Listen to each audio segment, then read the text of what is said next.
The screams echoed through the mountain valley like the cries of a wounded animal, raw and desperate against the silence of the wilderness. Christopher Sanchez paused mid-stride, his weathered hand tightening around the handle of his axe as the sound carried on the cold November wind. 37 years in these mountains had taught him to distinguish between the calls of wildlife and something else entirely. This was neither. The sound came again, weaker this time, threading through the towering pines that surrounded his remote cabin like ancient sentinels. Christopher set down the split wood he had been carrying and listened, his breath forming small clouds in the frigid air. The temperature had dropped below freezing 3 nights ago, and the first snow of the season lay in patches across the forest floor like scattered bones. He knew these mountains better than any man alive. Every trail, every creek, every hidden valley that carved through the granite peaks.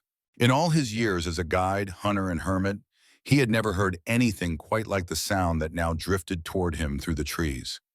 It was human, undoubtedly, but filled with a kind of anguish that made his chest tighten with an emotion he had long since buried. Christopher moved toward the sound without conscious decision, his boots crunching through the frost-hardened leaves. His cabin sat in a natural clearing 3 miles from the nearest road, accessible only by a narrow trail that most people would never find, much less attempt to navigate. The isolation was intentional.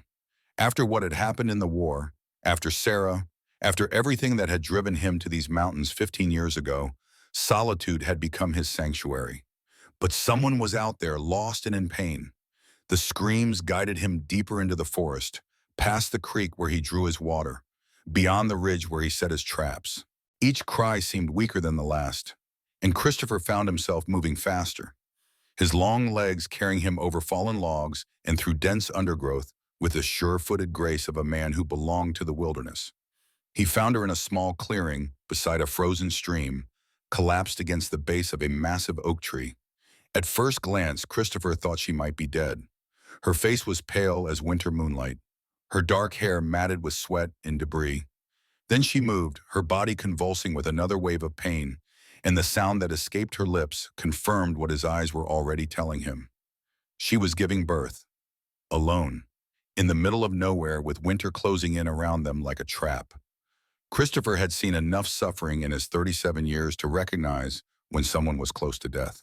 The woman's breathing was shallow and labored, her clothes soaked through with sweat despite the cold.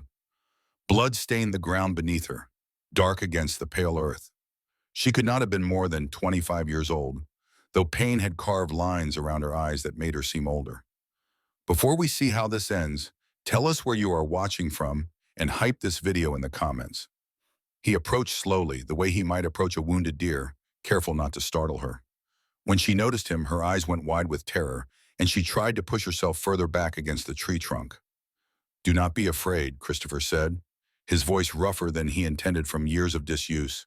"I am not going to hurt you." The woman stared at him with the desperate eyes of someone who had already given up hope. She was beautiful, even in her current state, with delicate features and skin that spoke of a life spent indoors, away from the harsh realities of mountain living. Her dress, though torn and stained, was well made, the kind of clothing that suggested money and education. What was someone like her doing alone in these mountains? "My baby," she whispered, her voice barely audible above the wind in the trees. "Something is wrong." Christopher knelt beside her, his movements careful and deliberate. He had delivered foals and calves in his younger days, had even helped bring his nephew into the world during a blizzard when the doctor could not make it to the ranch. But this was different. This was a woman dying in the wilderness, with no one but him to help her. "What is your name?" he asked, pulling off his heavy coat and spreading it on the ground beside her. "Ashley," she gasped, her body tensing with another contraction. "Ashley Collins." Christopher nodded, filing the name away. Ashley Collins. She had a name now which somehow made everything more real, more urgent. "I am Christopher Sanchez. I am going to help you." He could see the doubt in her eyes, the fear that he was just another danger in a world that had already proven itself hostile. But there was no time for trust to develop naturally. The baby was coming whether they were ready or not. Christopher had learned long ago that survival often depended on making quick decisions with incomplete information. Looking at Ashley Collins, he could see that she had been laboring for hours, possibly days. Her strength was nearly gone, and the baby showed signs of distress. If he did not act soon, both mother and child would die in this lonely clearing. "I need to examine you," he said, his voice gentle but firm, "to see how the baby is positioned." Ashley's eyes filled with tears, but she nodded weakly. She understood, as he did, that modesty was a luxury they could not afford. Christopher had seen enough of life and death to approach the situation with clinical detachment, though something deep in his chest ached as he assessed her condition. The baby was breech, which explained the prolonged labor and Ashley's obvious distress. Christopher had dealt with breech births in livestock before, but never in a human being, and never under these circumstances. He would have to guide the baby out manually, a delicate process that required steady hands and more luck than he cared to admit. "The baby is turned around," he explained, meeting Ashley's frightened gaze. "I can help, but it will be difficult." Ashley gripped his wrist with surprising strength, her fingernails digging into his skin. "Please," she whispered, "do not let my baby die." The desperation in her voice reminded Christopher of another woman, another time, another promise he had failed to keep. But that was 15 years ago, and this was now. This was a chance to do something right, to save instead of destroy. "I will not let that happen," he said, and meant it. Working by instinct and half-remembered knowledge, Christopher guided Ashley through the next hour. He tore strips from his shirt to fashion makeshift towels, used water from his canteen to clean his hands, and spoke to her in low, steady tones that seemed to calm her panic. The temperature continued to drop as the sun moved behind the mountains, and he knew they were racing against time in more ways than one. When the baby finally emerged, blue and silent, Christopher felt his heart stop. For a terrible moment, he thought they had lost the fight. Then he remembered what the midwife had done when his nephew was born, and he cleared the baby's airway with his finger, rubbing the tiny chest until a weak cry filled the clearing. Ashley sobbed with relief, reaching for her child with trembling arms. Christopher wrapped the baby in the cleanest piece of fabric he could find and placed the infant against Ashley's chest, watching as mother and child met for the first time. "It is a girl," he said quietly. Ashley looked down at her daughter with an expression of wonder and exhaustion. "She is beautiful," she whispered. "Thank you. Thank you for saving." "They're saving her." Christopher nodded, but his attention was already turning to their next challenge. Ashley had lost a significant amount of blood, and shock was setting in. The baby, though alive, was small and would need warmth and shelter to survive. Night was falling, and the temperature would drop below 20 degrees before morning. "We need to get you both to shelter," he said. "My cabin is not far." Ashley tried to sit up but fell back against the tree with a gasp of pain. "I do not think I can walk." Christopher studied her for a moment, then made his decision. He scooped Ashley into his arms, careful not to disturb the baby, and began the trek back to his cabin. She weighed almost nothing, her body fragile as a bird's in his arms. The baby made small sounds against her mother's chest, and Christopher found himself walking faster, driven by an urgency he had not felt in years. The cabin appeared through the trees like a beacon, its log walls solid and reassuring in the gathering darkness. Christopher had built it himself over the course of 2 summers, designing it to withstand the harsh mountain winters. It was not large, but it was warm and dry, with a stone fireplace that could heat the entire space and a well-stocked pantry that could sustain him through months of isolation. He carried Ashley inside and laid her on his bed, the only bed in the single-room cabin. The baby continued to cry weakly, and Christopher quickly built up the fire until the room glowed with warmth. Only then did he allow himself to truly look at what he had brought into his sanctuary. Ashley Collins was clearly not a mountain woman. Her hands were soft, unmarked by hard labor. Her dress, despite its current condition, was made of fine fabric with careful stitching. Even her speech, when she was not gasping in pain, carried the refined accent of education and breeding. She was a lady, in the truest sense of the word, and she was as out of place in his rough cabin as a hothouse flower transplanted to the wilderness. "What were you doing out there?" he asked as he heated water on the stove. "Where did you come from?" Ashley looked up at him with eyes that held secrets and sorrow. "I was traveling to California," she said slowly, "to stay with my aunt. The stagecoach broke an axle about 5 miles from here, and the driver said it would be 2 days before help could arrive. I thought I could walk to find help, But then the pains started. Christopher frowned. There had been no stagecoach on the main road in over a week. He would have heard it, seen the dust. Either Ashley was confused about where she had been, or she was not telling him the complete truth. "Where is the driver now?" he asked. Ashley's eyes filled with tears again. "He left," she whispered. When he realized what was happening, he said he could not wait.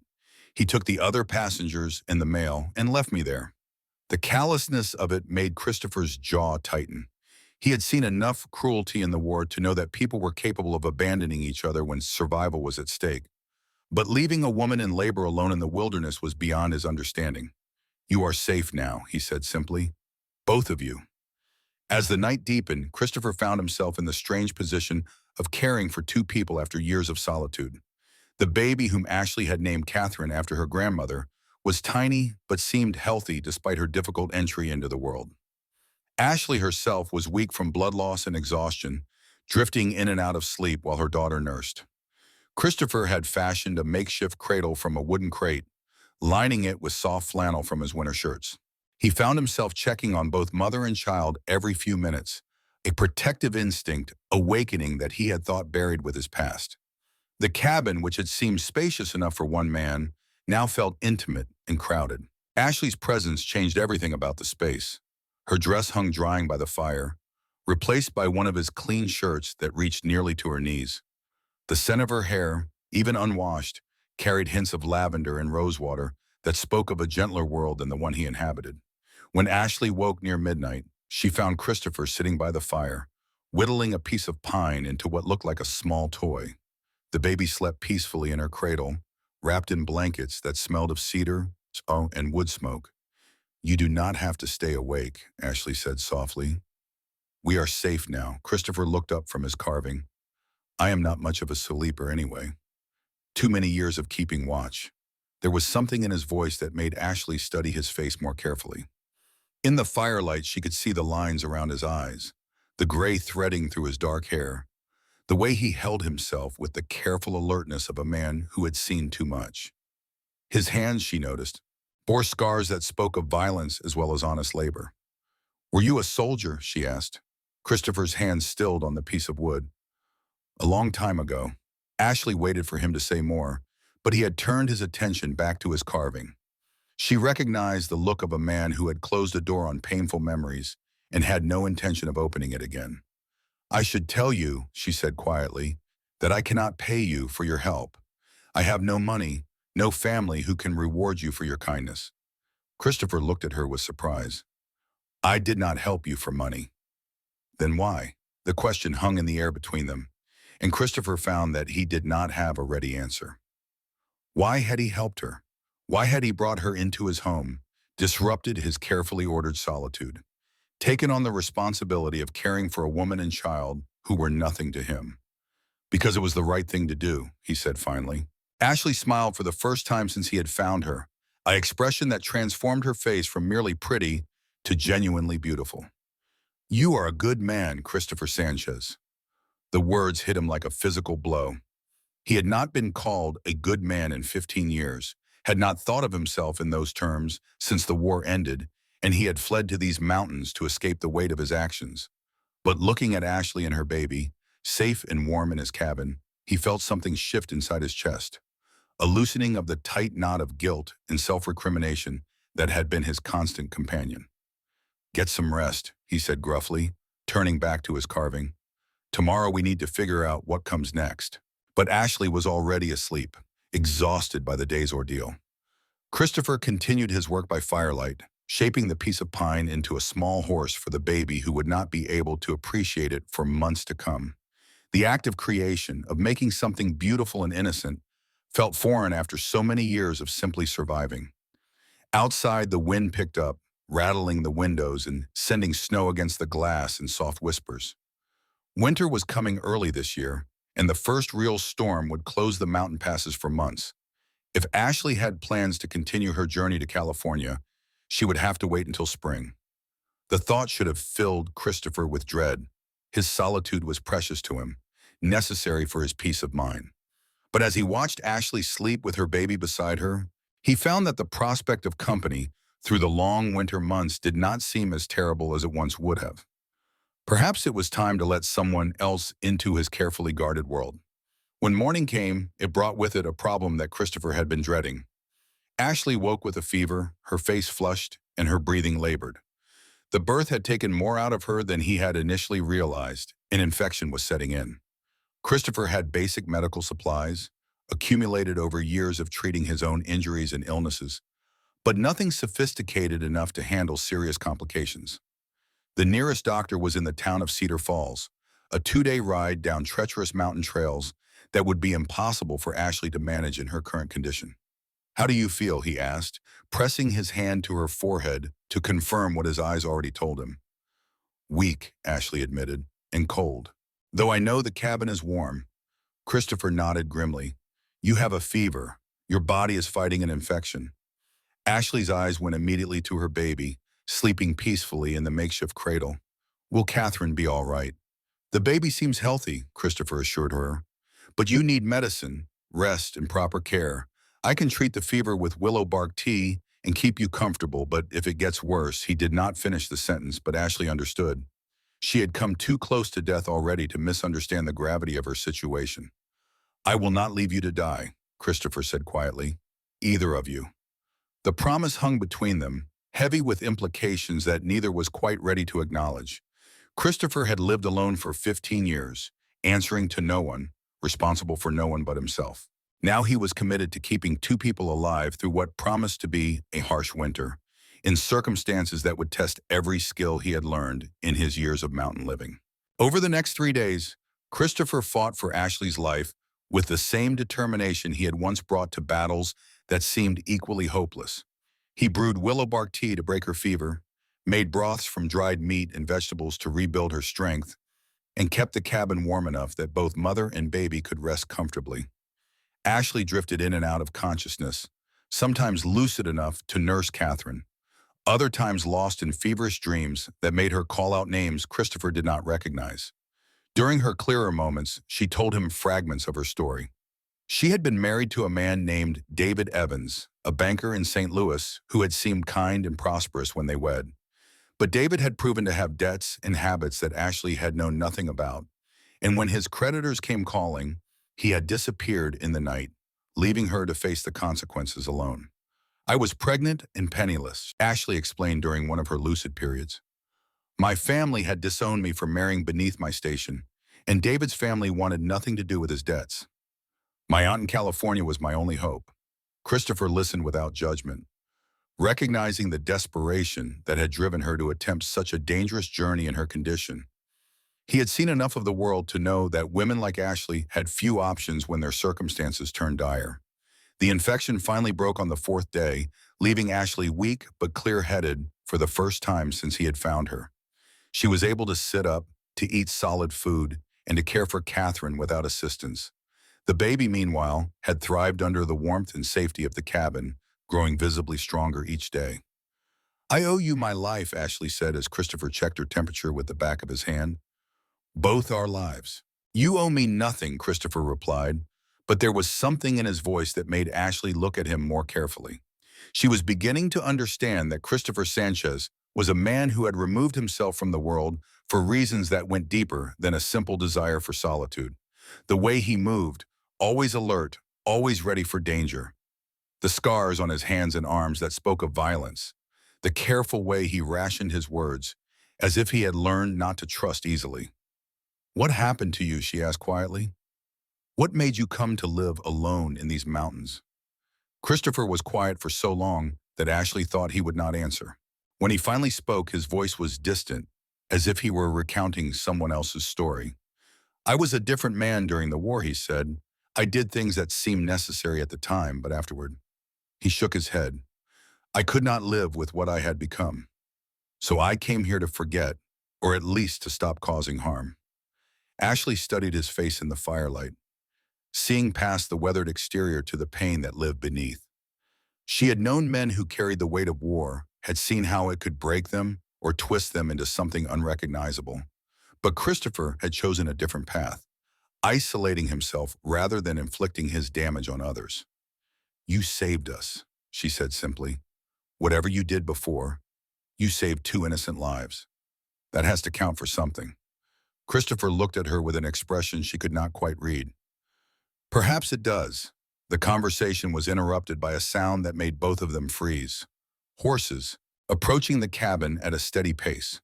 Christopher was on his feet instantly, his hand moving to the rifle that hung above the fireplace. Stay quiet, he told Ashley, his voice sharp with command. Keep the baby quiet. Ashley gathered Catherine to her chest, her heart racing as she watched Christopher peer carefully through the window. The approaching riders could be anyone, travelers seeking shelter, lawmen, or worse. In her weakened condition with a newborn baby, she was helpless to defend herself. Christopher studied the three men approaching his cabin with the careful attention of someone who had learned to assess threats quickly and accurately. They rode good horses and wore clothes that suggested they were not simple travelers. The leader, a man with silver hair and expensive boots, carried himself with the authority of someone accustomed to giving orders. The men stopped their horses 20 feet from the cabin door, close enough to talk but far enough away to retreat quickly if necessary. Christopher stepped outside, his rifle held casually but ready, and waited for them to state their business. Good morning, the silver-haired man called out. My name is Stephen Foster. I am looking for someone, and I believe you might be able to help me. Christopher said nothing, his face impassive. Years of solitude had taught him the value of silence, of making other people reveal their intentions first. I am looking for a young woman named Ashley Collins, Stephen continued. She was traveling west when she disappeared near here about a week ago. Her family is very worried about her. The lie was smooth and confident, but Christopher had heard enough lies in his life to recognize one. Ashley had told him her family had disowned her, and there was something about Stephen Foster that set off every instinct Christopher had developed for recognizing dangerous men. I have not seen anyone, Christopher said flatly. Stephen smiled, but the expression did not reach his eyes. Perhaps you would not mind if we looked around, just to be sure. It was not really a request, and Christopher understood that he was being tested. These men had not ridden into the mountains on a rescue mission. They were here for a different reason entirely, and Ashley was in more danger than she knew. This is private property, Christopher said, his voice carrying the quiet authority of a man who would not be pushed. You are not welcome here. The tension stretched between them like a taut wire, and Christopher could see the other two men shifting in their saddles, their hands moving closer to their weapons. Whatever these men wanted with Ashley, they were prepared to use violence to get it. Now that is not very neighborly, Stephen said, his smile turning cold. We have come a long way, and we are not leaving empty-handed. Christopher felt the familiar calm that had always come over him before a fight, the clarity that had kept him alive through countless battles. He had hoped those days were behind him, but it seemed the war had followed him even into these remote mountains. Then you are going to be disappointed, Christopher said quietly. The standoff stretched for another moment, then Stephen made a small gesture to his men. They would be back, Christopher knew, and next time they would not bother with polite conversation. As the three riders disappeared back into the forest, Christopher felt the weight of a decision he had been avoiding. Ashley Collins was not just a woman in need of help. She was someone's target, someone's prey, and by protecting her, he had made himself their enemy as well. Inside the cabin, Ashley waited with Catherine pressed against her chest, her heart pounding as she listened to the conversation outside. When Christopher came back inside, his face was grim with a knowledge that chilled her to the bone. They were looking for me, she said. It was not a question. Christopher nodded. They will be back. Ashley closed her eyes, feeling the weight of despair settle over her like a shroud. She had thought herself safe in this remote cabin, protected by the mountains and Christopher's strength. But her past had found her even here, and now she had endangered the man who had saved her life. I should leave, she said quietly. I should take Catherine and go before I bring more trouble down on you. Christopher looked at her with an expression that was both fierce and gentle. You are not going anywhere.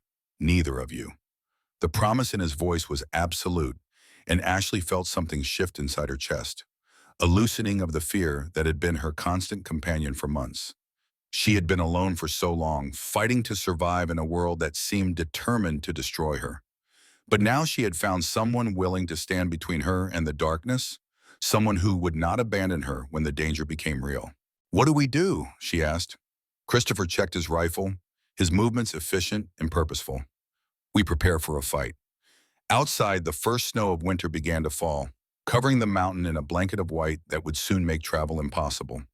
The cabin was well stocked and defensible, but Christopher knew that their enemies would not wait for spring to make their move. The peaceful interlude was over. War had come to the mountains once again, and this time Christopher would not run from it. As darkness settled over the mountains, Christopher moved through his cabin with the methodical precision of a man preparing for siege. He checked out his ammunition supply, counted his food stores, and examined every potential weakness in the cabin's defenses. Ashley watched him work, recognizing the transformation from gentle caregiver to hardened warrior. "Tell me about Stephen Foster," Christopher said as he secured the shutters over the windows. "Who is he to you?" Ashley shifted Catherine to her other arm, her face pale in the firelight. "He is David's business partner." Was David's business partner. When David disappeared, Stephen took over all his assets, including his debts. That does not explain why he would track you into the mountains. Ashley was quiet for a long moment, and Christopher could see her struggling with how much to reveal. Finally, she spoke, her voice barely above a whisper. "David had a life insurance policy, a large one. If I die, Stephen inherits everything, including the money that should go to Catherine." The pieces clicked into place in Christopher's mind. Stephen Foster was not here to rescue Ashley Collins. He was here to kill her and claim her inheritance. The remote location, the approaching winter, the isolation of the cabin, all of it made perfect sense from the perspective of a man planning murder. "How much money?" Christopher asked. $50,000. Christopher whistled softly.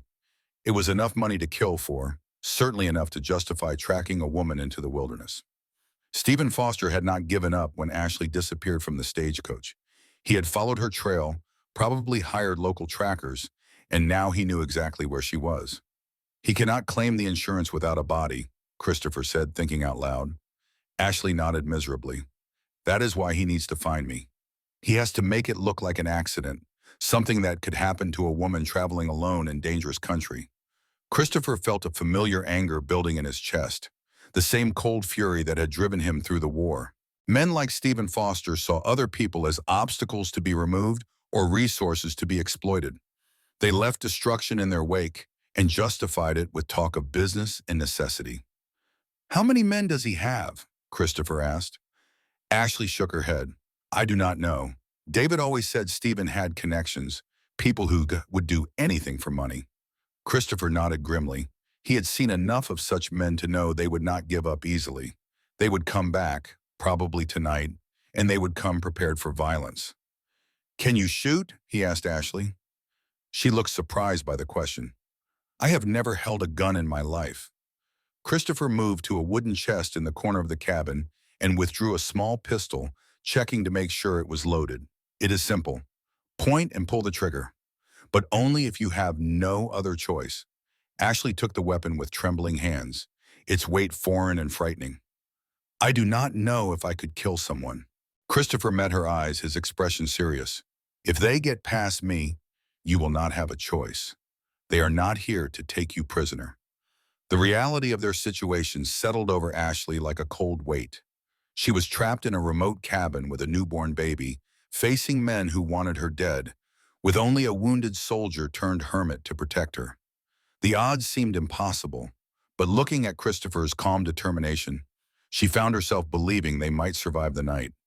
Christopher spent the next hour setting traps around the cabin's perimeter, using his knowledge of the terrain to create obstacles that would slow down attackers and give him advance warning of their approach. He moved through the darkness with the silent efficiency of a man who had learned to hunt and be hunted, his years of mountain living having honed skills that war had first taught him. When he returned to the cabin, Ashley had built up the fire and was sitting with Catherine in her arms, the pistol within easy reach. She looked up as he entered, her eyes reflecting the flames. "Are you afraid?" she asked. Christopher considered the question as he checked his rifle one more time. "I stopped being afraid of dying a long time ago, but I am afraid of failing to protect you and Catherine." The honesty in his voice made Ashley's chest tighten with emotion. This man, who barely knew her, was risking his life for her and her child. The sacrifice was almost too large to comprehend. Why, she asked quietly.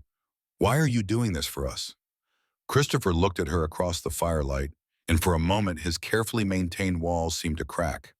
Because 15 years ago, I failed to protect someone else, someone who mattered to me, and I have been trying to make up for that failure ever since. Ashley wanted to ask more, to understand the pain that lived behind his eyes, but the sound of breaking branches outside made both of them freeze. Christopher moved to the window, peering through a gap in the shutters while at the darkness beyond. They are coming, he said quietly. Ashley gathered Catherine closer, her heart pounding as she listened to the sounds of men moving through the forest around the cabin. They were trying to be quiet, but Christopher's trained ear could pick up the subtle signs of their approach. 3 men, maybe 4, spreading out to surround the building. Stay low, Christopher instructed, moving away from the window. Keep Catherine quiet no matter what happens. The first shot shattered the silence like thunder, the bullet splintering the wooden shutter inches from Christopher's head. He dropped to the ground, rolling away from the window as more shots followed, the sound of gunfire echoing off the mountain walls like the drums of war. Christopher had positioned himself behind an overturned table that would provide some protection from the incoming fire. He could hear the men outside calling to each other, coordinating their attack with the efficiency of experienced killers. Stephen Foster had not come unprepared. Ashley crouched in the corner with Catherine, trying to make herself as small as possible while keeping the baby calm. The sound of gunfire was terrifying, but Catherine seemed more confused than frightened. Her small face scrunched up in concentration as she tried to understand the chaos around her. Christopher waited for a lull in the shooting, then rose quickly and fired through the gap in the shutter. His shot was rewarded with a cry of pain from outside, and he knew he had hit at least one of the attackers. But there were still others, and they were moving closer to the cabin. The front door exploded inward as someone kicked it open, and a man with a scarred face stepped through, his gun raised. Christopher's rifle spoke once, and the man dropped without a sound. But the door was open now, and Ashley could hear footsteps on the cabin's porch. Christopher moved toward the door, his rifle ready, but another attacker appeared at the broken window, firing rapidly into the cabin's interior. Christopher dove for cover as bullets tore through the air where he had been standing, splinters of wood flying like shrapnel. Ashley watched in horror as Christopher fought for their lives, his movements precise and deadly despite the chaos around him. This was the soldier he had once been, the man who had learned to kill efficiently and without hesitation. But there were too many attackers, and they were closing in from multiple directions. A shadow appeared at the window near Ashley's corner, and she saw a man climbing through the opening, his gun pointed directly at her and Catherine. Time seemed to slow as she realized that Christopher was engaged with another attacker and could not help her. Without thinking, Ashley raised the pistol Christopher had given her and pulled the trigger. The gun bucked in her hands, the sound deafening in the confined space, and the man at the window fell backward with a scream. Christopher heard the shot and spun around, seeing Ashley holding the smoking pistol with shaking hands. Their eyes met across the chaos, and he nodded once in approval before turning back to face the remaining attackers. The battle continued for what felt like hours but was probably only minutes. When the gunfire finally stopped, 3 men lay dead around the cabin, and the 4th, wounded and bleeding, had fled into the darkness. Christopher stood in the doorway, his rifle ready, listening for any sign that the fight was not over. But the forest had returned to silence, broken only by the sound of wind in the trees and Ashley's ragged breathing. Christopher moved carefully through the cabin, checking to make sure all the attackers were dead, then barred the broken door as best he could. Ashley sat in the corner, still holding the pistol, her whole body shaking with reaction. Catherine had somehow slept through most of the violence, her small face peaceful in the firelight. "Is it over?" Ashley asked. Christopher looked out at the darkness beyond the cabin. "For tonight." But Stephen Foster was not with them. "He will send more men." Ashley felt despair wash over her like a tide. How long could they hold out against an enemy with unlimited resources and manpower? How long before their luck ran out and Catherine was left an orphan in the wilderness? "We cannot stay here," Christopher said, reading her thoughts. "The cabin is compromised and winter is coming. We need to find somewhere safer, Somewhere Foster cannot track us. Where? Ashley asked. Where can we go that he will not find us? Christopher was quiet for a moment, thinking. Then he spoke, his voice carrying a certainty that surprised even him. Deeper into the mountains. There are places up there where no one goes, valleys that do not appear on any map. We can disappear completely, at least until spring. Ashley looked around the cabin that had been her sanctuary, now destroyed by violence and blood. The idea of fleeing deeper into the wilderness with a newborn baby seemed impossible, but staying meant certain death. Can we survive out there? She asked. Catherine and I, we are not mountain people. Christopher looked at her and her baby, these two fragile lives that had somehow become his responsibility. The old Christopher, the man who had fled to these mountains to escape his past, would have told her the truth. That the chances of survival were slim, that winter in the high country was brutal and unforgiving, that he could not guarantee their safety. But the man he was becoming, the man who had found purpose again in protecting something precious, gave her a different answer. We will survive, he said simply. All three of us. Outside, snow continued to fall, and somewhere in the darkness, their enemies were regrouping for another attack. But inside the blood-stained cabin, a family was being born from necessity and shared danger, bound together by the simple determination to see another sunrise. The question was no longer whether they could survive the winter in the mountains. The question was whether they could survive long enough to reach the safety of the high country before Stephen Foster's men found them again. Dawn broke gray and cold over the blood-stained cabin, the morning light revealing the full extent of the previous night's violence.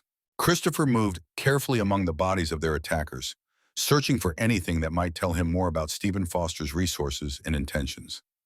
The dead men carried good weapons and wore clothes that spoke of money, but they carried no papers, no identification that might reveal who had sent them. Ashley sat by the dying fire, Catherine nursing quietly at her breast. The baby seemed unaffected by the chaos that had surrounded her birth and first days of life, her small face peaceful in the pale morning light.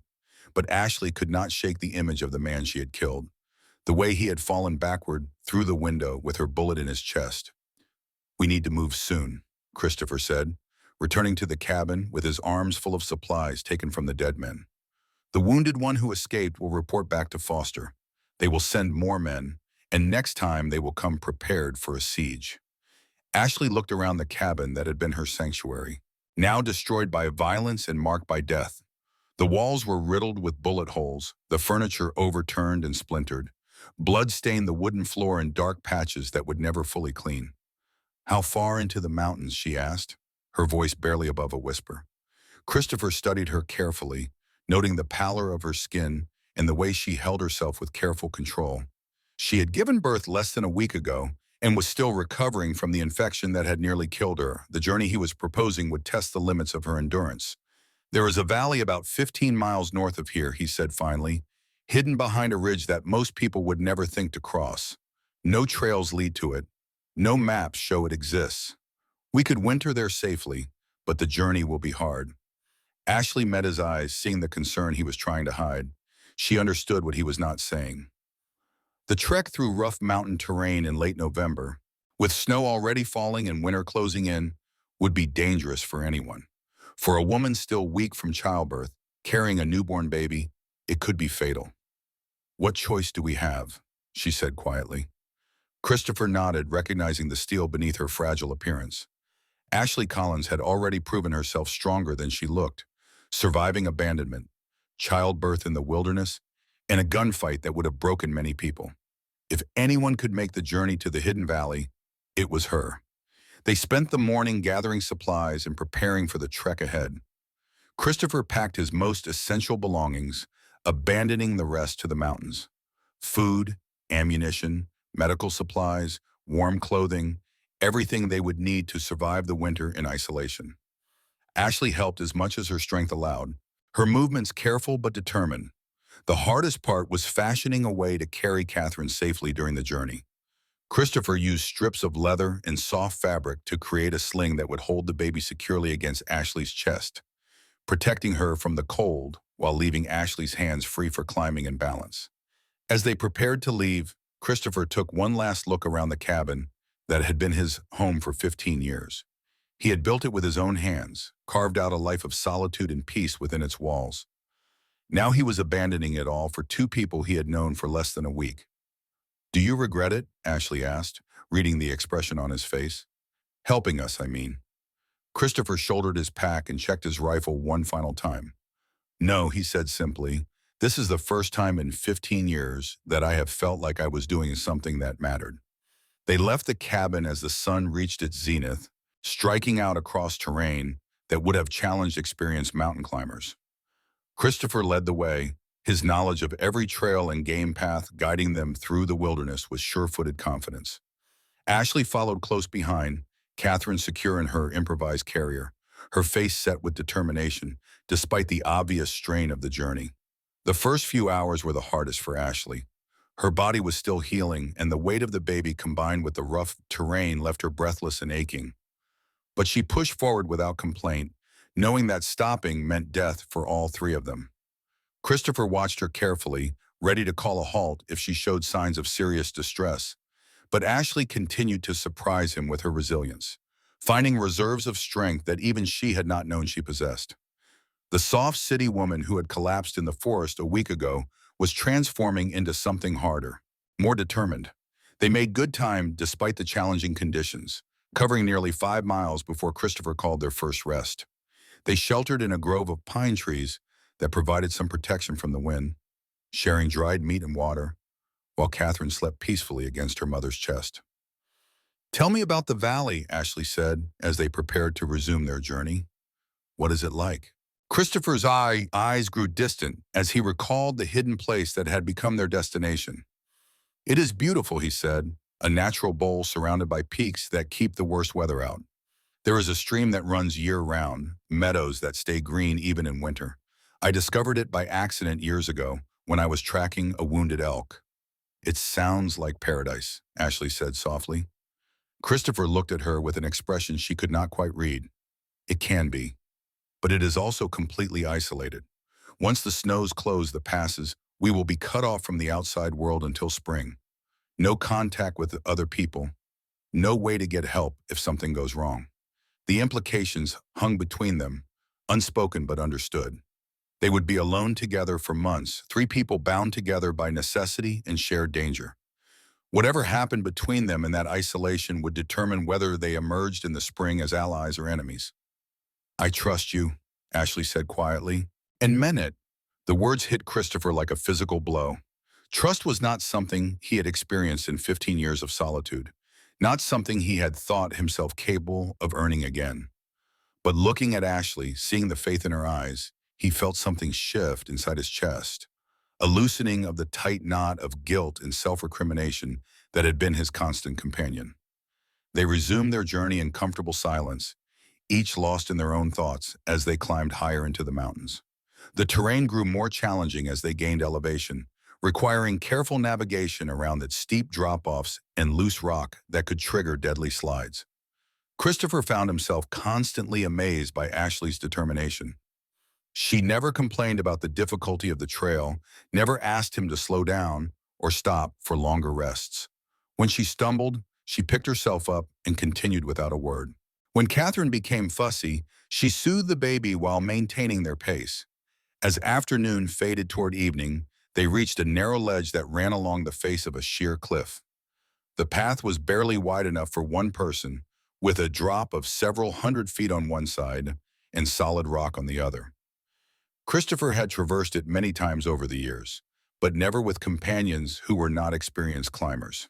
"Stay close to the wall," he instructed Ashley.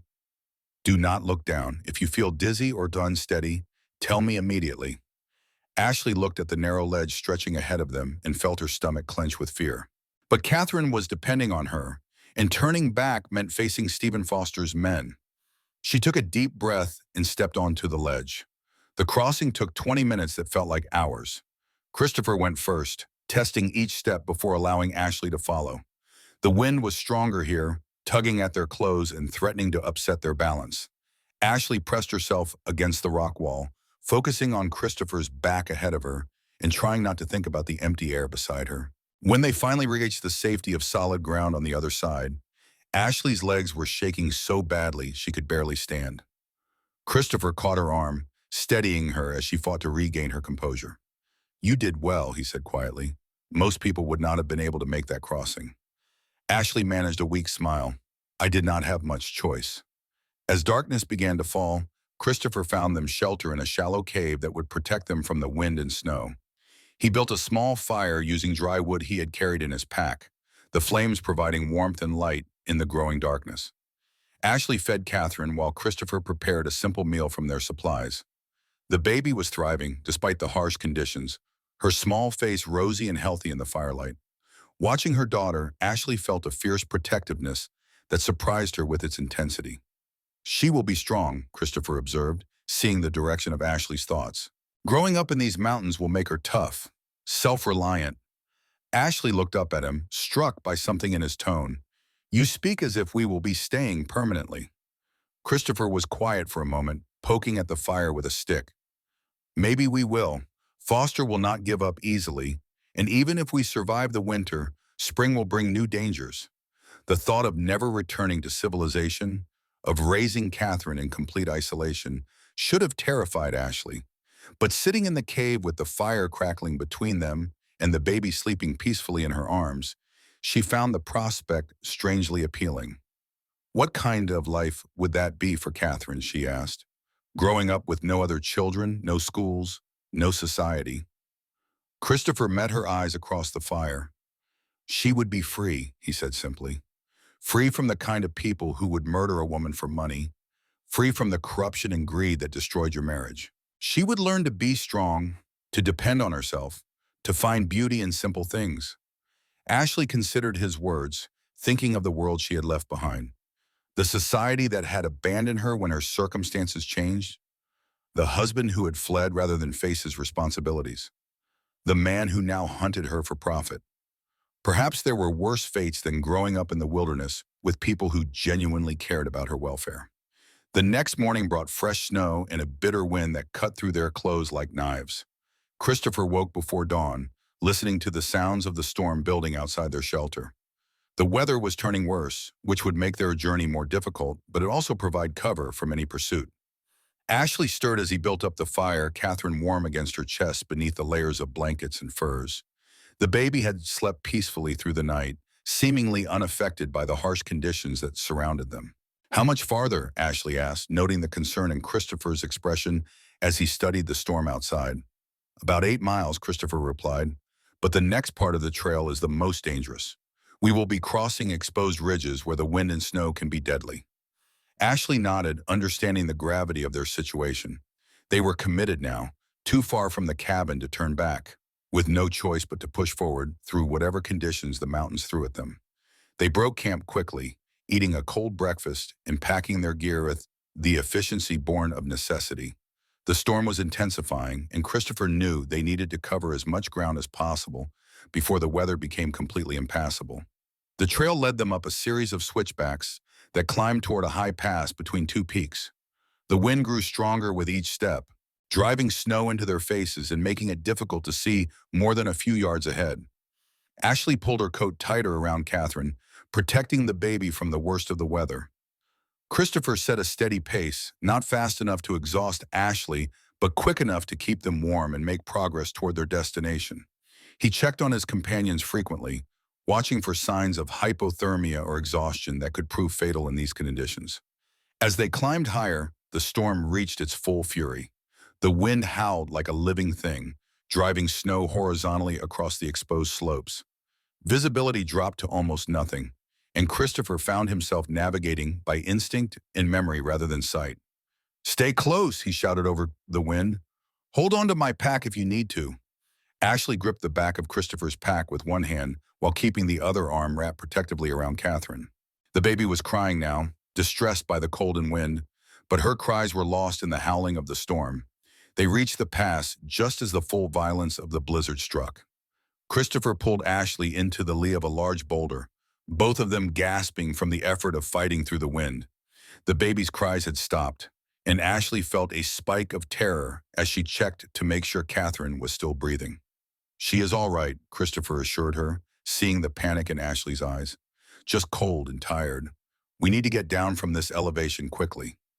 The descent from the pass was treacherous, with loose rock hidden beneath the snow and visibility so poor that each step was a gamble. Christopher went first, testing the footing and calling back warnings to Ashley about obstacles and hazards. Ashley followed as best she could, her legs shaking with exhaustion and cold. The baby carrier seemed to grow heavier with each step, and she could feel her strength ebbing as the storm continued to batter them. But she pushed forward, driven by the knowledge that stopping meant death for all three of them. They had been descending for what felt like hours when Christopher suddenly stopped ahead of her. Ashley almost collided with him, catching herself at the last moment and looking past him to see what had caused the halt. Through the swirling snow, she could make out the dark shapes of riders approaching from below. Three men on horseback, moving steadily up the trail despite the storm. Even through the blizzard, Ashley could see the glint of weapons and the purposeful way they rode. "Foster's Hini," Christopher said grimly. "They must have found our trail before the storm hit." Ashley felt despair wash over her like a cold tide. They had come so far, endured so much, only to be trapped on an exposed mountainside with nowhere to run. Behind them lay the treacherous pass they had just crossed. Ahead were armed men who would kill her and Catherine without hesitation. "Can we go around them?" she asked desperately. Christopher studied the terrain, looking for any route that might allow them to avoid the approaching riders. But the mountainside was steep and exposed, offering no cover and no alternative paths. They were trapped. "No," he said quietly, "we make our stand here." Christopher found them a position among a cluster of boulders that would provide some protection from gunfire. The rocks were large enough to hide behind, but positioned so that he would have clear fields of fire in multiple directions. It was not ideal, but it was the best defensive position available. Ashley crouched behind the largest boulder, Catherine pressed against her chest, while Christopher checked his ammunition and prepared for the fight to come. The approaching riders had spotted them now and were spreading out to attack from multiple angles. "Remember what I taught you about the pistol," Christopher said, handing Ashley the small gun he had given her at the cabin. "Aim for the center of the body and do not hesitate." Ashley took the weapon with hands that shook only slightly. The woman who had never held a gun a week ago was gone, replaced by someone harder and more determined. She had killed once to protect her daughter, and she would do it again if necessary. The first shot rang out across the mountainside, the bullet striking the rock near Christopher's head and sending chips of stone flying. He returned fire immediately, his rifle speaking with authority as he engaged the attackers. The battle was fierce but brief. The riders had the advantage of mobility, but Christopher had superior position and the skill of a veteran marksman. One by one, the attackers fell, their horses scattering in panic as gunfire echoed off the mountain walls. When the shooting stopped, two men lay dead in the snow and the third was wounded, trying to crawl away down the slope. Christopher emerged from cover cautiously, his rifle ready, and approached the wounded man. "Where is Stephen Foster?" Christopher demanded. The wounded man looked up at him with eyes full of pain and defiance. "He is coming," the man gasped. "With more men than you can handle. You cannot run forever." Christopher studied the man's face, seeing the truth in his words. Foster was not giving up, would never give up as long as Ashley and Catherine lived. This was just the beginning of a war that would continue until one side or the other was completely destroyed. "How many men does he have?" Christopher asked. The wounded man smiled through his pain. "Enough," he said, and then his eyes went blank as life left him. Christopher returned to where Ashley waited behind the boulder, her face pale but determined. She had heard the conversation and understood its implications as well as he did. "We cannot keep running," she said quietly. "There will always be more men, more attacks." Christopher nodded grimly. "Foster has resources we cannot match. Eventually he will wear us down or get lucky." "Then what do we do?" Ashley asked. Christopher looked down at the dead men scattered in the snow, then up at the storm-darkened sky above them. For the first time since this began, he was not sure he had an answer. "We reach the valley," he said finally. "We survive the winter, and then we find a way to end this permanently." The promise hung between them, heavy with implications that neither was quite ready to acknowledge. Christopher had spent 15 years avoiding violence, seeking peace in the isolation of the mountains. But peace was no longer an option. To protect Ashley and Catherine, he would have to become the soldier he had once been, the killer he had tried so hard to leave behind. They resumed their journey through the storm, leaving the dead men for the scavengers in the snow.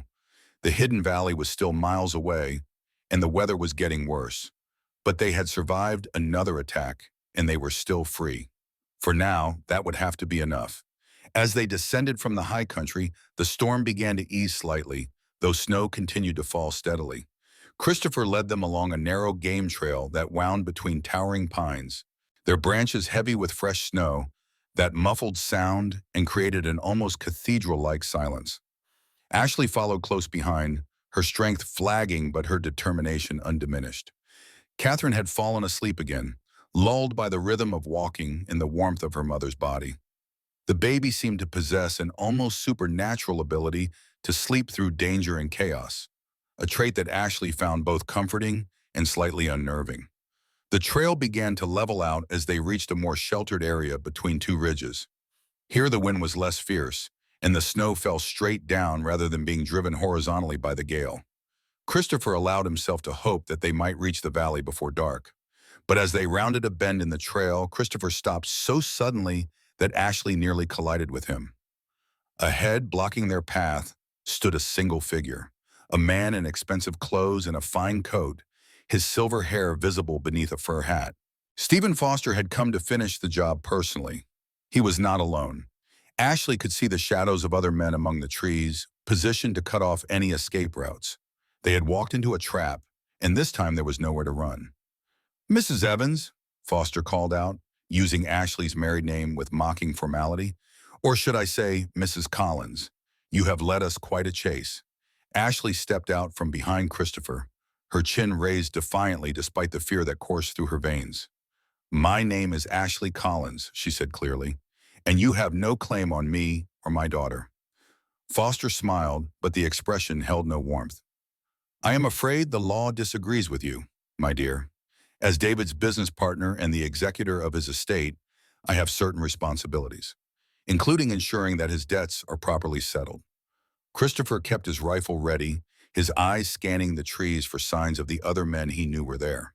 Foster was talking to buy time, probably waiting for his men to get into better positions for an attack. "David is dead," Ashley said. "Whatever debts he owed died with him." Foster shook his head sadly. "If only it were that simple. You see, David took out several loans using your life as collateral. When he disappeared, those debts became your responsibility. And since you obviously cannot pay them—" He shrugged eloquently, the gesture making his intentions clear. "You want to murder a woman and child for money," Christopher said, his voice carrying the quiet authority of a man who had faced death many times. "That makes you no better than a common bandit." Foster turned his attention to Christopher for the first time, studying him with the calculating gaze of a predator sizing up potential prey. "And you are the mountain hermit who has been causing me so much trouble. I must admit, you have proven more resourceful than I expected." Christopher said nothing, but Ashley could see the tension in his shoulders, the way he held himself ready for violence. She had learned to read his moods over the past week, and she knew he was preparing for a fight that would likely cost them all their lives. "I am prepared to make you an offer," Foster continued, addressing Christopher directly. "Walk away now and you can return to your solitary life in these mountains. No one needs to know you were involved in this unfortunate business." The offer hung in the cold air between them, and Ashley felt her heart stop as she waited for Christopher's response. He owed her nothing, had already risked his life repeatedly to protect her and Catherine. No one would blame him for taking the easy way out. Christopher's answer came in the form of action rather than words. His rifle swung up smoothly, the barrel centering on Foster's chest.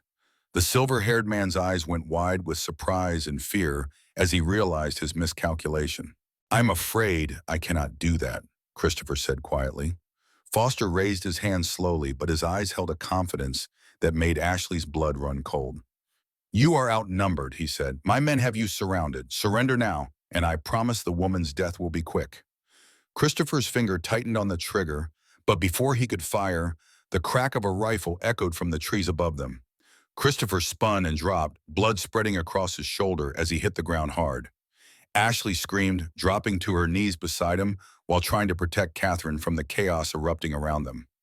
More gunfire erupted from multiple directions as Foster's men revealed their positions, their shots kicking up snow and splintering the trees nearby. Christopher rolled behind a fallen log, his left arm useless, but his right still able to work his rifle.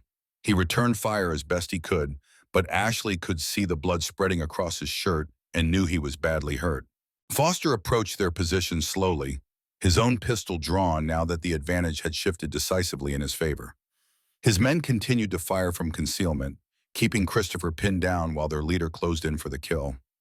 "It is over," Foster called out. "Throw down your weapons, and I will make this quick for all of you." Ashley looked at Christopher, seeing the pain in his eyes and the growing weakness from blood loss. They had come so far, survived so much, only to fail at the last moment. Catherine would die here in the snow, never knowing the life she might have lived. But as Foster stepped closer, confident in his victory, Ashley made a decision that surprised even her. She stood up slowly, her hands raised in apparent surrender, Catherine cradled in her arms. "Wait," she called out. "I will come with you. Just leave Christopher and the baby alone." Foster paused, intrigued by this unexpected development. "And why would I do that?" "Because I am the only one who knows where David hid the rest of the money," Ashley said, her voice carrying a conviction that made Foster's eyes narrow with interest. It was a lie, of course. David had told her nothing about hidden money or secret accounts. But Ashley had learned enough about Foster's greed to know that the possibility of additional profit would give him pause. "What money?" Foster demanded, his pistol wavering as avarice warred with caution in his expression. Ashley took a step toward him, her mind racing as she tried to construct a believable story. "David told me about the account in Denver before he left. $50,000, hidden where only I can find it." Foster's eyes lit up with greed, and Ashley knew she had him. The promise of more money was too tempting for a man like Foster to ignore, even if it meant keeping her alive a little longer. But as she took another step toward him, Christopher's voice cut through the cold air like a blade. "Ashley, get down." She dropped to the snow just as Christopher's rifle spoke one final time. The bullet took Foster in the center of his chest, spinning him around and dropping him face first into the snow.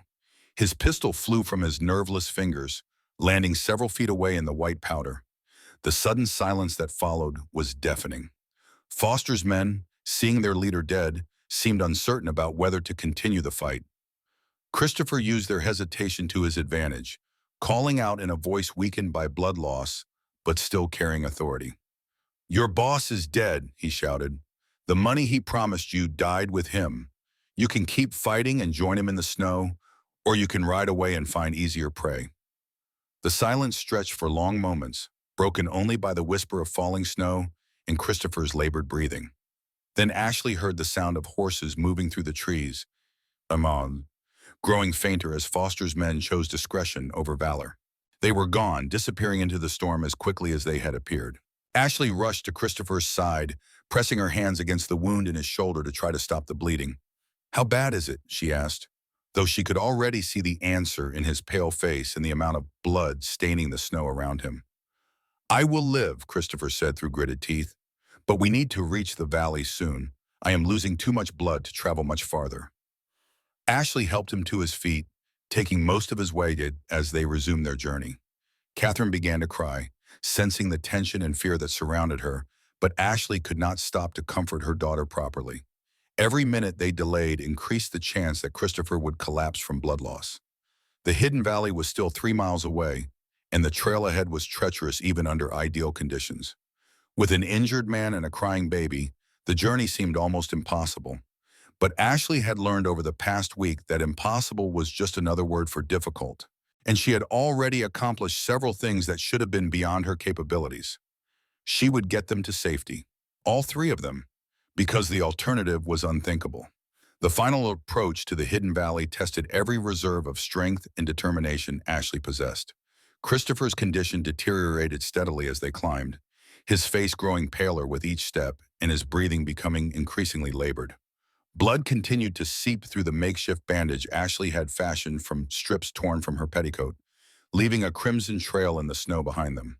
Catherine's cries had subsided into weak whimpers that somehow seemed worse than her earlier protests.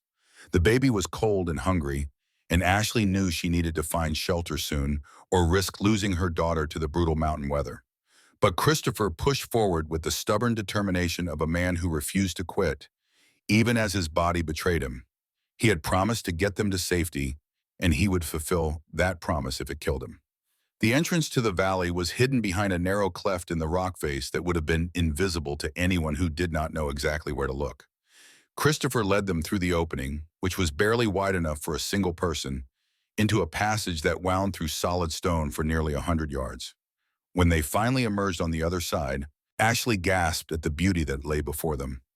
The valley was everything Christopher had promised and more. A perfect bowl of meadowlands surrounded by towering peaks that rose like cathedral spires into the storm-darkened sky. A stream meandered through the center of the valley, its waters dark and swift-moving despite the cold. Most importantly, Ashley could see a small cabin nestled among a grove of aspen trees near the stream.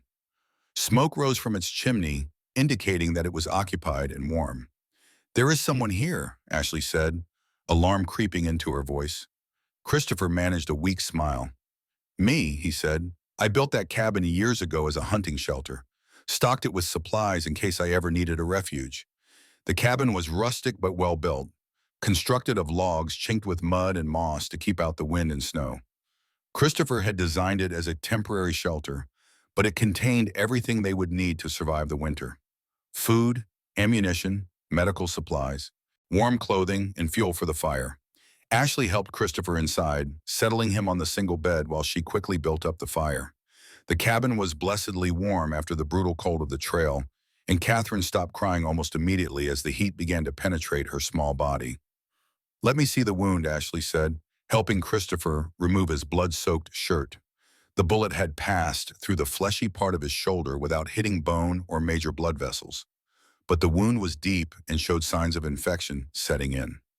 Ashley had learned basic field medicine during her week of caring for Christopher after Catherine's birth, and she applied those skills now with steady hands and grim determination. She cleaned the wound with whiskey from Christopher's medical kit, ignoring his sharp intake of breath as the alcohol burned the damaged tissue. Then she packed it with clean cloth and bound it tightly to prevent further bleeding. "You need rest," she told him as she finished the bandaging, "and food to rebuild your strength." Christopher nodded weakly, already feeling the effects of warmth and shelter after the brutal journey. But his eyes remained alert, scanning the cabin's interior with the practiced gaze of a man assessing defensive positions. "The cabin is defensible," he said quietly. "One door, two windows, thick walls that will stop bullets. If anyone else comes looking for us, we can hold them off." Ashley looked around the small space that would be their home for the next several months. It was cramped but comfortable, with everything arranged for maximum efficiency. Shelves lined the walls, stocked with canned goods, dried meat, and other supplies. A large wood box sat beside the fireplace, filled with split logs that would keep them warm through the winter. Most importantly, it felt safe, hidden in this secret valley, surrounded by peaks that would be impassable once the winter snows arrived. They were as protected as they could hope to be. Over the next few days, Ashley settled into the rhythm of life in the hidden valley. She cared for Christopher's wound, which was healing slowly but cleanly, and tended to Catherine's needs while exploring their new home. The cabin was larger than it had appeared from outside, with a sleeping loft that provided additional space and privacy. Christopher had stocked it well over the years, and Ashley found everything from books to board games among the supplies. It was clear that he had intended this place to be a genuine refuge, somewhere he could retreat if the outside world became too much to bear. Christopher recovered his strength gradually, though his left arm remained weak and would probably never regain its full range of motion. He spent his time teaching Ashley practical skills she would need to survive in the wilderness: how to maintain the fire efficiently, how to preserve meat, how to read weather signs and prepare for storms. But it was Catherine who truly thrived in their mountain sanctuary. The baby grew visibly stronger each day, her small face filling out and her cries becoming more vigorous. She seemed to enjoy the constant attention from two devoted caregivers, and Ashley often found herself smiling at her daughter's obvious contentment. As November turned to December, the first major snowstorm of the season sealed them into the valley as effectively as a prison. The passes filled with snow too deep for travel, and the narrow entrance to their refuge became invisible beneath white drifts that rose nearly to the tops of the surrounding cliffs. They were truly isolated now, cut off from the outside world until spring returned to melt the barriers that surrounded them. The thought should have been frightening, but Ashley found it strangely comforting. No one could reach them here, not Stephen Foster's remaining men or any other enemies who might wish them harm. The long winter evenings were filled with quiet conversation and simple pleasures. Christopher proved to be an excellent storyteller, entertaining Ashley with tales of his years in the mountains and his adventures as a young soldier. In return, Ashley shared stories of her childhood and her brief marriage, painting pictures of a world that seemed increasingly distant and unreal. They were careful to maintain proper boundaries, sleeping in separate areas of the cabin and treating each other with formal courtesy. But Ashley could not help noticing the way Christopher looked at her sometimes when he thought she was not watching. There was something in his eyes that spoke of feelings deeper than mere protective instinct. For her part, Ashley found herself increasingly drawn to the quiet strength and gentle kindness that Christopher showed in his every action. He was nothing like David, who had been charming and smooth-talking, but ultimately weak when faced with real challenges. Christopher was a man who could be counted on, someone who would never abandon those who depended on him. But neither spoke of these growing feelings, both understanding that their situation was too precarious and uncertain to complicate with romance. They were three people thrown together by circumstance, dependent on each other for survival.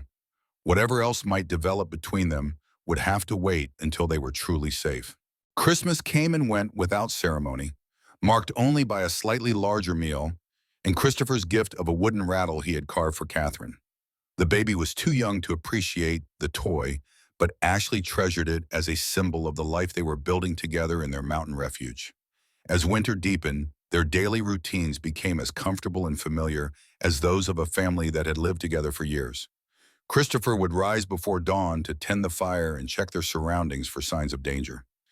Ashley would prepare breakfast while Catherine nursed, the three of them sharing the simple meal in companionable silence. The days were spent in practical activities. Christopher maintained their equipment and planned improvements to the cabin's defenses. Ashley learned to cook over an open fire and to mend clothes with the primitive tools available to them. Catherine grew stronger and more alert, beginning to smile and make small sounds that delighted both of her caregivers. But beneath the surface tranquility, both Christopher and Ashley were aware that their situation remained precarious. Stephen Foster was dead, but his organization would not simply disappear. Someone would take over his business interests, including the insurance policy that made Ashley's death profitable. When spring came and the passes reopened, they would face new threats from enemies they had not yet met. The question that neither wanted to voice was what would happen when winter ended. Would Ashley continue her journey to California, taking Catherine to the aunt who might or might not welcome them?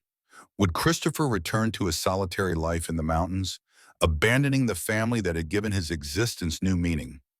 Or would they find a way to stay together, building a permanent life in this hidden valley that had become their sanctuary? As January gave way to February, those unspoken questions began to weigh more heavily on both their minds. The winter that had seemed endless when it began was now more than half over, and the approaching spring brought both hope and uncertainty. One evening, as they sat by the fire after Catherine had fallen asleep, Ashley finally voiced what they had both been thinking. "What happens when the snow melts?" she asked quietly. Christopher stared into the flames, his weathered face thoughtful. "I do not know," he admitted. "I had not planned beyond keeping you and Catherine alive through the winter." Ashley studied his profile in the firelight, seeing the strength and gentleness that had drawn her to him. "Do you want us to leave?" The question hung between them, loaded with implications that went far beyond simple logistics. Christopher turned to meet her gaze, and Ashley saw something in his eyes that made her heart race. "No," he said simply. "I want you to stay. Both of you. Forever if you will have me." The words were spoken quietly, without drama or grand gestures, but they carried the weight of absolute sincerity. Ashley felt tears spring to her eyes as she realized that this man, who had already given up everything to protect her and Catherine, was now offering them his heart as well. "I want that too," she whispered. More than anything, they moved toward each other slowly, carefully, like two people approaching something precious and fragile. When Christopher's arms closed around her, Ashley felt a sense of coming home that she had never experienced before. This was where she belonged, in this hidden valley with this quiet, strong man who had proven himself worthy of her trust and love. They held each other for a long time, listening to the wind outside and the soft breathing of the baby who had brought them together. Neither spoke of the practical challenges that lay ahead, the legal complications of Ashley's situation, or the enemies who might still be searching for them. For this moment, it was enough to know that they had found each other, that whatever the future might bring, they would face it together. The family that had been born from necessity and shared danger was becoming something deeper and more permanent, bound together by love as well as mutual dependence. Outside, the winter storm continued its assault on the mountains. But inside the small cabin, three people had found a peace and happiness that seemed worth any price they might have to pay to protect it. February brought a fall spring to the hidden valley, with temperatures rising just enough to melt the snow on the southern slopes and fill the stream with rushing water. Christopher warned Ashley that this was temporary, that March would likely bring the worst storms of the season, but she could not help feeling hopeful as she watched the first patches of brown earth appear through the white blanket that had covered their world for months. Catherine was growing rapidly, her small body filling out and her movements becoming more purposeful. She could hold her head up now, following sounds with her eyes and making small noises that seemed almost like attempts at communication. Ashley spent hours each day talking to her daughter, telling her stories and singing the lullabies her own mother had sung to her years ago. Christopher watched these interactions with an expression of wonder that never seemed to fade. He had never been around babies before, had never experienced the daily miracle of watching a small person discover the world around her. Catherine had accepted him completely, smiling when he appeared in her field of vision and reaching for him with tiny hands that seemed to trust him absolutely. The domestic tranquility of their life in the valley was occasionally interrupted by reminders of the dangers that still threatened them. Christopher maintained a careful watch on the entrance to their refuge, and sometimes Ashley would catch him staring at the surrounding peaks with the alert tension of a man expecting trouble. One morning in late February, those expectations proved justified. Ashley was preparing breakfast when Christopher returned from his morning patrol with news that made her blood run cold. There's tracks in the snow near the entrance," he said quietly. "Fresh ones. Someone found our trail." Ashley felt the familiar spike of fear that had become her constant companion over the past months. "How many?" Christopher shook his head grimly. "Hard to tell. The wind has blown snow over most of the sign, but I counted at least 3 sets of tracks. Maybe more." Ashley looked down at Catherine, who was lying on a blanket near the fire, completely oblivious to the danger that surrounded her. The baby had known nothing but safety and love since her birth, and the thought of exposing her to violence again made Ashley's chest tighten with protective fury. "Can they find the entrance to the valley?" she asked. Christopher considered the question carefully. "The passage is well hidden, and the tracks I saw were several days old. But if they have a good tracker with them, and if they are persistent enough." He did not finish the sentence, but Ashley understood. Their sanctuary was not impregnable, and determined enemies with enough time and skill could eventually find a way inside. "What do we do?" Ashley asked. Though she already knew the answer, Christopher moved to the gun rack he had built against one wall of the cabin, checking his weapons with the methodical care of a man preparing for war. "We prepared to defend ourselves, and we hope they give up and go away." But even as he spoke, Christopher knew that hope was probably futile. Whoever was tracking them had come too far and invested too much effort to give up easily. The confrontation he had been dreading all winter was finally at hand. They spent the day preparing the cabin for siege, moving furniture to create better defensive positions, and ensuring that their weapons were clean and ready. Christopher had accumulated a substantial arsenal over his years in the mountains, and he distributed the guns strategically around the cabin so that they could maintain fire from multiple positions. Ashley proved surprisingly adept at handling firearms, her natural coordination and steady nerves making up for her lack of experience. She had killed once before to protect Catherine, and Christopher could see in her eyes that she was prepared to do it again if necessary. As evening approached, Christopher made a difficult decision. He would leave the cabin after dark and attempt to locate their pursuers, hopefully eliminating the threat before it could reach the valley. It was dangerous, but it was better than waiting passively for an attack. "I should come with you," Ashley said when he explained his plan. Christopher shook his head firmly. "Someone needs to stay with Catherine, and if something happens to me, you and the baby will need to escape deeper into the mountains." Ashley wanted to argue, but she knew he was right. Catherine's safety had to be their first priority, and splitting their forces would only increase the danger to all of them. Christopher left the cabin just after midnight, moving through the darkness with the silent skill that had kept him alive through countless dangerous missions. The night was clear and cold, with enough starlight to navigate by, but not enough to make him visible to watching enemies. He found their camp about 2 miles from the valley entrance, a carefully concealed site that spoke of professional competence. 4 men, well-armed and equipped for extended operations in harsh conditions. Christopher studied them from concealment, noting their weapons and assessing their capabilities. These were not the hired thugs that Stephen Foster had sent after them. These men moved with military precision and maintained proper security protocols even in their sleep. Someone with serious resources and connections had taken over the hunt for Ashley Collins. Christopher considered his options as he watched the sleeping camp. He could probably kill 2 or 3 of them before the survivors could react, but that would still leave at least one enemy alive to report back to whoever had sent them. And gunfire would alert any other search parties in the area to their location. Instead, he decided on a different approach. Moving carefully through the darkness, Christopher began to sabotage the expedition's equipment. He cut the straps on their packs, contaminated their water supply, and disabled their horses by loosening the shoes and cutting the reins.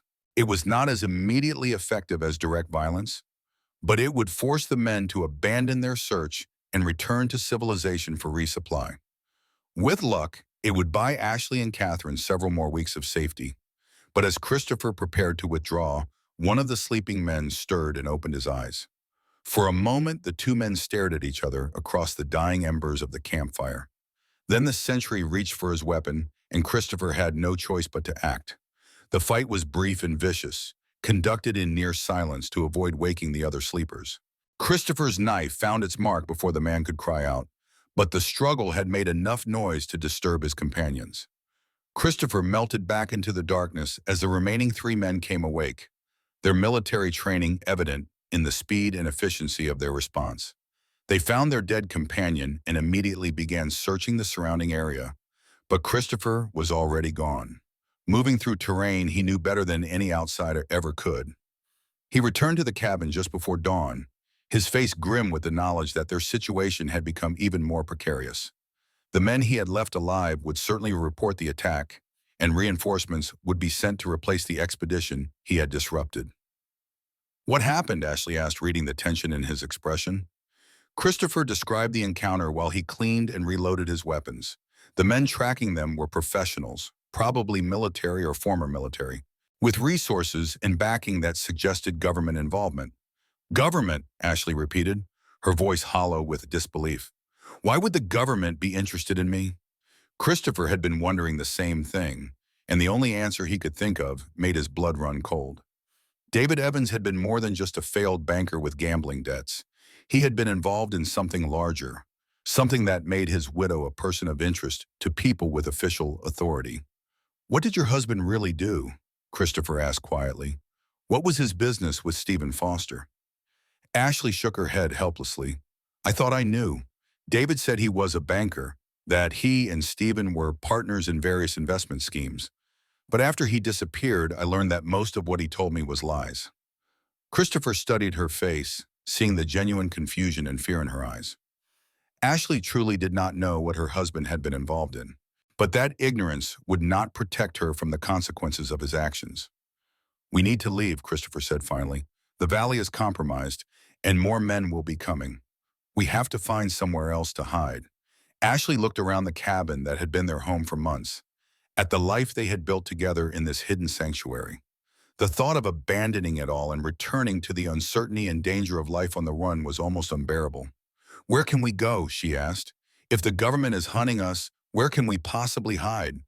Christopher was quiet for a long moment, considering their limited options. Then he spoke. his voice carrying a certainty that surprised even him. "Mexico," he said. "I have contacts there, people who owe me favors from the war. We can disappear across the border, start new lives where no one will think to look for us." The plan was desperate and dangerous, requiring them to travel hundreds of miles through hostile territory with a baby, all while being pursued by professional trackers. But it was their only chance of escaping the net that was closing around them. Ashley looked down at Catherine, who was sleeping peacefully in her makeshift cradle, unaware that her world was about to be turned upside down once again. The baby had thrived in the safety and stability of the hidden valley, and Ashley hated the thought of exposing her to the dangers of the trail. But staying meant certain death or capture, and either fate would leave Catherine an orphan. At least on the run, they had a chance of reaching safety and building a real life together. "When do we leave?" Ashley asked. Christopher looked out the window at the pre-dawn darkness, calculating distances and travel times. "Tomorrow night. We will need the daylight to prepare, and darkness to cover our escape." The decision made, they spent the day gathering supplies and preparing for the journey ahead. Christopher selected only the most essential items, knowing that they would need to travel light and fast to stay ahead of their pursuers. Ashley packed Catherine's few belongings with hands that shook only slightly, her mind already focused on the challenges that lay ahead. She had learned over the past months that she was stronger than she had ever imagined, capable of enduring hardships that would have broken the pampered society woman she had once been. As evening approached, Christopher made one final reconnaissance of the area around the valley entrance. The men he had encountered the night before were gone, but he could see signs that others had been there during the day. Fresh tracks, broken branches, and other evidence of a systematic search told him that their time was running out. They would have to leave tonight, ready or not. The sanctuary that had protected them through the winter was about to become a trap, and their only hope lay in reaching the border before their enemies could close the net around them. As darkness fell over the hidden valley for what might be the last time, three people prepared to abandon the only real home they had ever known together. Driven by the hope that somewhere beyond the mountains, they might find a place where love could flourish without fear. The question was whether they could survive long enough to reach it. The escape from the hidden valley required every skill Christopher had learned in 15 years of mountain living. They left the cabin in complete darkness, moving by feel and memory through terrain that could kill them if they made a single wrong step. Ashley carried Catherine in the sling that had served them well during their original flight, while Christopher bore the weight of their essential supplies. The passage through the rock cleft was treacherous in daylight and potentially fatal in darkness, but Christopher navigated it with the confidence of a man who had memorized every inch of the route. They emerged on the far side to find the night world transformed by a fresh snowfall that would help conceal their tracks, but also make travel more difficult. Christopher led them south along routes that avoided the main trails, using game paths and natural corridors that would be invisible to anyone who did not know the mountains intimately. The going was slow and exhausting, but they made steady progress toward the lower elevations where travel would become easier. Ashley followed without complaint, though Christopher could see the strain the journey was placing on her. She had regained much of her strength during their months in the valley, but she was still not fully recovered from Catherine's birth and the hardships that had followed. The baby, at least, seemed content to sleep through most of the journey, lulled by the rhythm of walking and the warmth of her mother's body. They traveled for 3 hours before Christopher allowed their first rest, finding shelter in a grove of pine trees that provided protection from the wind and concealment from any pursuing eyes. Ashley sank gratefully to the ground. Her breathing labored from the exertion of climbing through deep snow while carrying a baby. "How much farther tonight?" she asked quietly. Christopher studied the terrain ahead, calculating distances and travel times. "About 5 more miles to the first cache. We can rest there for a few hours before continuing." The cache was one of several supply depots Christopher had established over the years, hidden locations where he stored food, ammunition, and other necessities for extended wilderness trips. They would need these resources for the long journey south, as traveling through settled areas would be too dangerous with government agents searching for them. They resumed their trek through the darkness, following a route that descended gradually toward the foothills. The snow became less deep as they lost elevation, and their pace improved correspondingly. But Ashley was tiring visibly, and Christopher knew they would need to find shelter soon or risk exhaustion that could prove fatal in the cold mountain air. The cache was located in a natural cave system that Christopher had discovered years earlier, a series of connected chambers that provided excellent shelter and concealment. He had stocked it with enough supplies to sustain several people for weeks, anticipating that he might someday need a refuge during extended hunting trips or harsh weather. Ashley collapsed gratefully on the pile of furs and blankets that Christopher had stored in the main chamber, while he built a small fire using dry wood from his stockpile. The cave was deep enough that the smoke would be dispersed before reaching the surface, making their presence undetectable to anyone searching from above. Catherine woke as they settled into their temporary shelter, her small cries echoing off the stone walls. Ashley fed her while Christopher prepared a simple meal from canned goods and dried meat, the hot food warming them after hours of travel through the bitter cold. "We can rest here for 4 hours," Christopher said as they finished eating. "Then we need to move again before dawn." Ashley nodded, understanding the necessity of maintaining their pace. Every hour they delayed gave their pursuers more time to organize and deploy additional resources. Their only advantage was the head start they had gained by leaving the valley before the search parties could close in. She settled down with Catherine on the makeshift bed, pulling the warm furs around them both. The baby was content now, her small face peaceful in the firelight. Looking at her daughter, Ashley felt a fierce determination that surprised her with its intensity. Whatever dangers lay ahead, she would see Catherine safely to freedom. Christopher took the first watch, sitting near the cave entrance with his rifle across his knees. The night was quiet except for the whisper of wind through the trees and the distant call of an owl. But he remained alert, knowing that their enemies could appear without warning. As the hours passed, Christopher found his thoughts turning to the life they were leaving behind. The hidden valley had been more than just a refuge. It had been the first real home he had known since the war ended. For a few months, he had experienced the peace and contentment that had eluded him for 15 years. Now they were fugitives again, running from enemies whose resources seemed unlimited. The journey to Mexico would be long and dangerous, with no guarantee that they would find safety even if they reached the border. But looking at Ashley and Catherine sleeping peacefully in the firelight, Christopher knew that the risk was worth taking. When his watch ended, he woke Ashley gently and they prepared to resume their journey. The baby was fussy from being disturbed, but Ashley soothed her with quiet words and gentle movements. They packed their supplies quickly and efficiently, leaving no trace of their presence in the cave.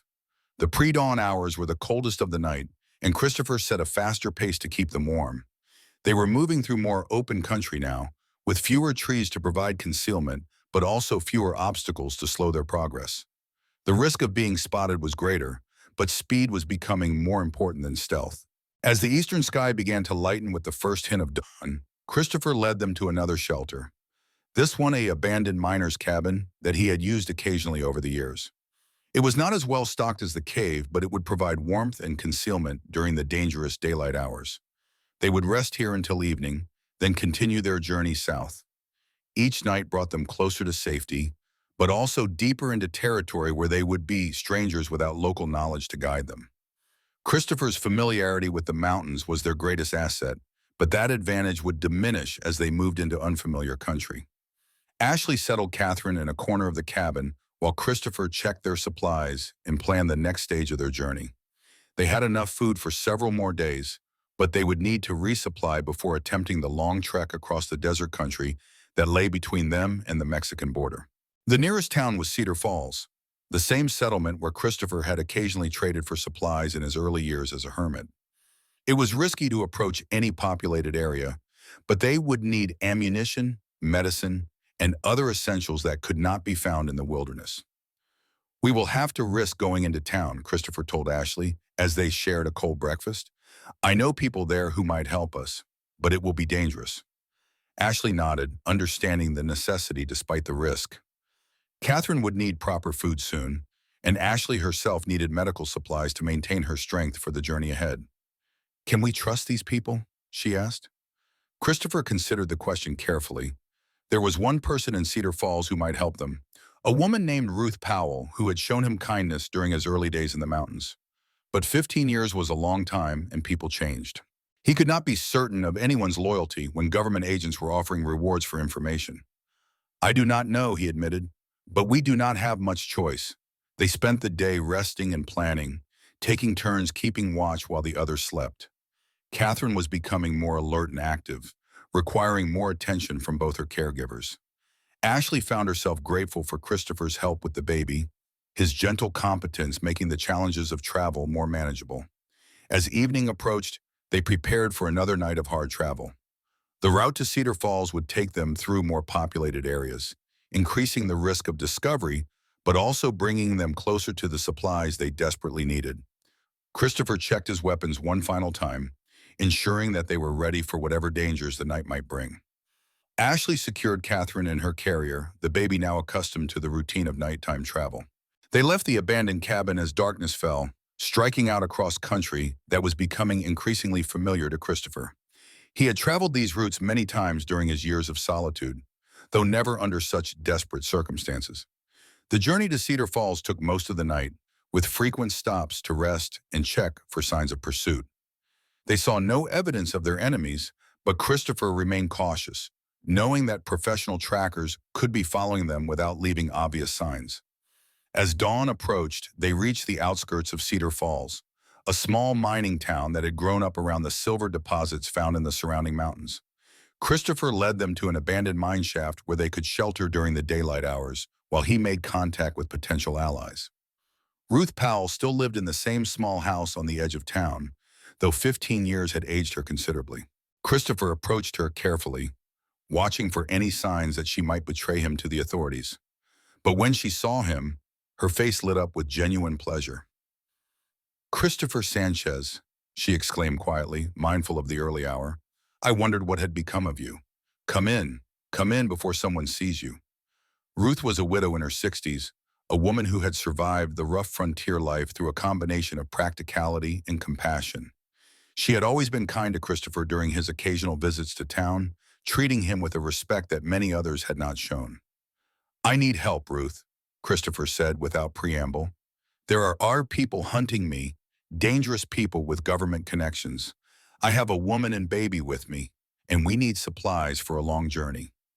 Ruth studied his face, seeing the desperation beneath his calm exterior. She had heard rumors about strangers asking questions in town, men with official credentials who were looking for someone. The connection was not difficult to make. "What kind of supplies?" she asked simply. Christopher gave her a list of essentials, along with gold coins to pay for the goods. Ruth nodded thoughtfully, already planning how to acquire what they needed without arousing suspicion. "It will take me most of the day," she said. "Can you wait until evening?" Christopher nodded gratefully. Ruth was taking a significant risk by helping them, and he would not forget her courage. "There is something else," Ruth said as he prepared to leave. "The men who have been asking questions, they are not just looking for you. They have been asking about a woman named Ashley Evans, said to be traveling with a baby. They are offering a substantial reward for information." Christopher felt his blood run cold. The fact that their enemies knew Ashley's married name suggested connections that went far beyond Stephen Foster's criminal organization. Someone with access to official records was directing the search. "Thank you for the warning," Christopher said. "We will be gone by tomorrow night." Ruth nodded, then surprised him by reaching out to squeeze his arm. "Be careful, Christopher. Whatever you have gotten yourself into, it is bigger than you know." As Christopher made his way back to the mine shaft where Ashley and Catherine waited, Ruth's words echoed in his mind. The hunt for Ashley Collins was indeed bigger than they had realized, involving resources and authority that suggested government interest at the highest levels. The question was why a banker's widow would attract such attention, and what secrets David Evans had taken with him when he disappeared into the night. Whatever the answer, it was clear that their enemies would never give up the search. Mexico was beginning to seem like their only hope of survival, but first they had to survive the journey through hundreds of miles of hostile territory. With professional trackers on their trail and rewards offered for their capture, the odds against them were growing longer with each passing hour. But as Christopher reached the mine shaft and saw Ashley waiting with Catherine in her arms, he felt his resolve strengthen. They had come too far and endured too much to give up now. Whatever the Guatemala was, he would see them safely to freedom. The alternative was unthinkable. Ruth Powell returned to the mine shaft as the sun began its descent behind the western peaks. Her weathered face creased with worry, lines that spoke of more than just the day's exertion. She carried 2 canvas bags filled with supplies, But her expression told Christopher that the goods came with troubling news. "The whole town is buzzing with talk," she said quietly, setting down the vase near where Ashley sat nursing Catherine. "More government men arrived this afternoon. They are not just asking questions anymore. They are searching every building, every cellar, every place a person might hide." Christopher felt his jaw tighten as he absorbed this information. The net was closing faster than he had anticipated, and their window of escape was shrinking with each passing hour. He had hoped for at least another day to rest and plan, but that luxury was no longer available. "How many men?" he asked, his voice carrying the calm authority of someone accustomed to tactical assessments. Ruth shook her head uncertainly. "I counted 8, but there could be more. They have horses, good weapons, and they move like soldiers. Professional men, not the usual riffraff that drifts through town looking for easy money." Ashley looked up from Catherine, her face pale in the dim light filtering through the mine entrance. "These are not Stephen Foster's men," she said quietly. "Foster is dead. Someone else is hunting us now." Christopher nodded grimly. He had reached the same conclusion during his reconnaissance of the town. The level of organization and resources being deployed suggested government involvement at a high level, possibly federal agents or military personnel operating under official orders. "What did David do?" Christopher asked Ashley for what felt like the 100th time. What was he involved in that would bring this kind of attention? Ashley's eyes filled with the familiar frustration of someone trying to remember details that had seemed unimportant at the time. "He traveled frequently for business," she said slowly. "Always to places like Denver, San Francisco, sometimes even back east. He said he was arranging investments, setting up partnerships with other banks." Ruth Powell listened to this exchange with growing understanding. "I remember now," she said suddenly.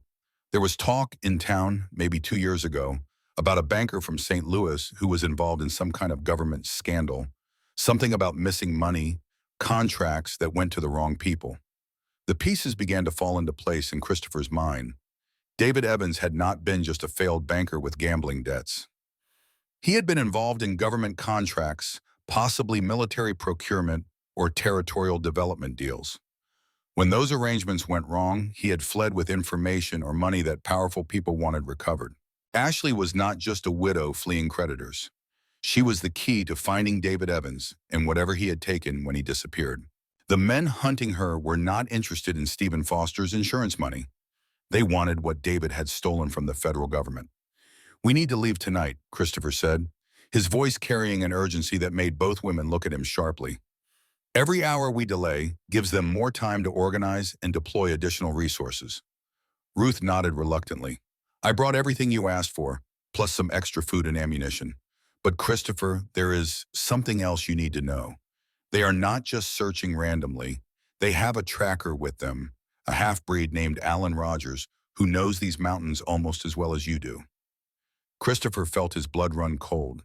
He knew Alan Rogers by reputation, a man who could follow a trail days old and track quarry across terrain that would stump most professional hunters. If Rogers was involved, their chances of reaching Mexico undetected had just dropped significantly. "How much of a head start do we have?" Christopher asked. Ruth considered carefully. "They finished searching the town about an hour ago. Rogers was studying the ground near the old mill, where the creek runs down from the mountains. If he picks up your trail there." She did not need to finish the sentence. Christopher had used that route to approach the town, and an experienced tracker would be able to follow their sign back to the mine shaft. They had perhaps 2 or 3 hours before their hiding place was discovered. Ashley gathered Catherine closer, her maternal instincts responding to the tension in the air around her. The baby was growing stronger each day, but she was still too young for the kind of hard travel that lay ahead. The thought of exposing her daughter to pursuit by professional trackers made Ashley's chest tighten with protective fear. "There is another way," Ruth said quietly, her voice carrying a reluctance that suggested she was about to propose something dangerous. "My late husband used to smuggle goods across the border during the territorial disputes. There are routes through the desert that avoid the main roads, places where water can be found if you know where to look." Christopher studied the older woman's face, seeing the conflict between her desire to help and her knowledge of the risks involved. Smuggler routes were dangerous under the best of circumstances, designed for desperate men willing to gamble their lives for profit. Taking a woman and infant across such terrain would be nearly suicidal. "How long to reach Mexico?" he asked. Ruth pulled out a hand-drawn map, the paper yellow with age and marked with notations in her husband's careful script. "2 weeks if the weather holds, and you can maintain a good pace. But there are stretches where you will be completely exposed, no shelter and no water for days at a time." Ashley looked at the map, seeing the vast empty spaces marked with warnings about hostile terrain and dangerous conditions. The route would take them through some of the most unforgiving country in the territory, places where a single mistake could prove fatal. "What choice do we have?" she said quietly, echoing the words she had spoken in the hidden valley what seemed like a lifetime ago. Christopher folded the map carefully and tucked it inside his coat. Ruth was right about the dangers, but staying meant certain capture and whatever fate awaited them in government custody. At least on the smuggler route, they would have a chance of reaching freedom. They spent the remaining daylight hours preparing for the journey ahead.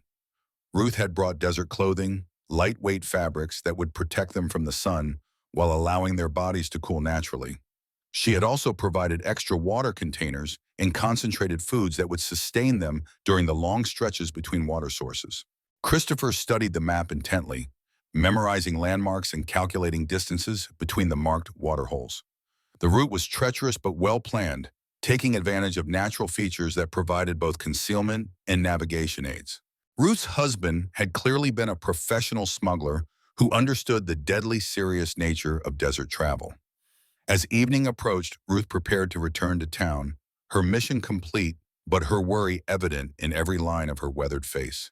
She had risked her own safety to help them, and Christopher knew that her assistance might have saved their lives.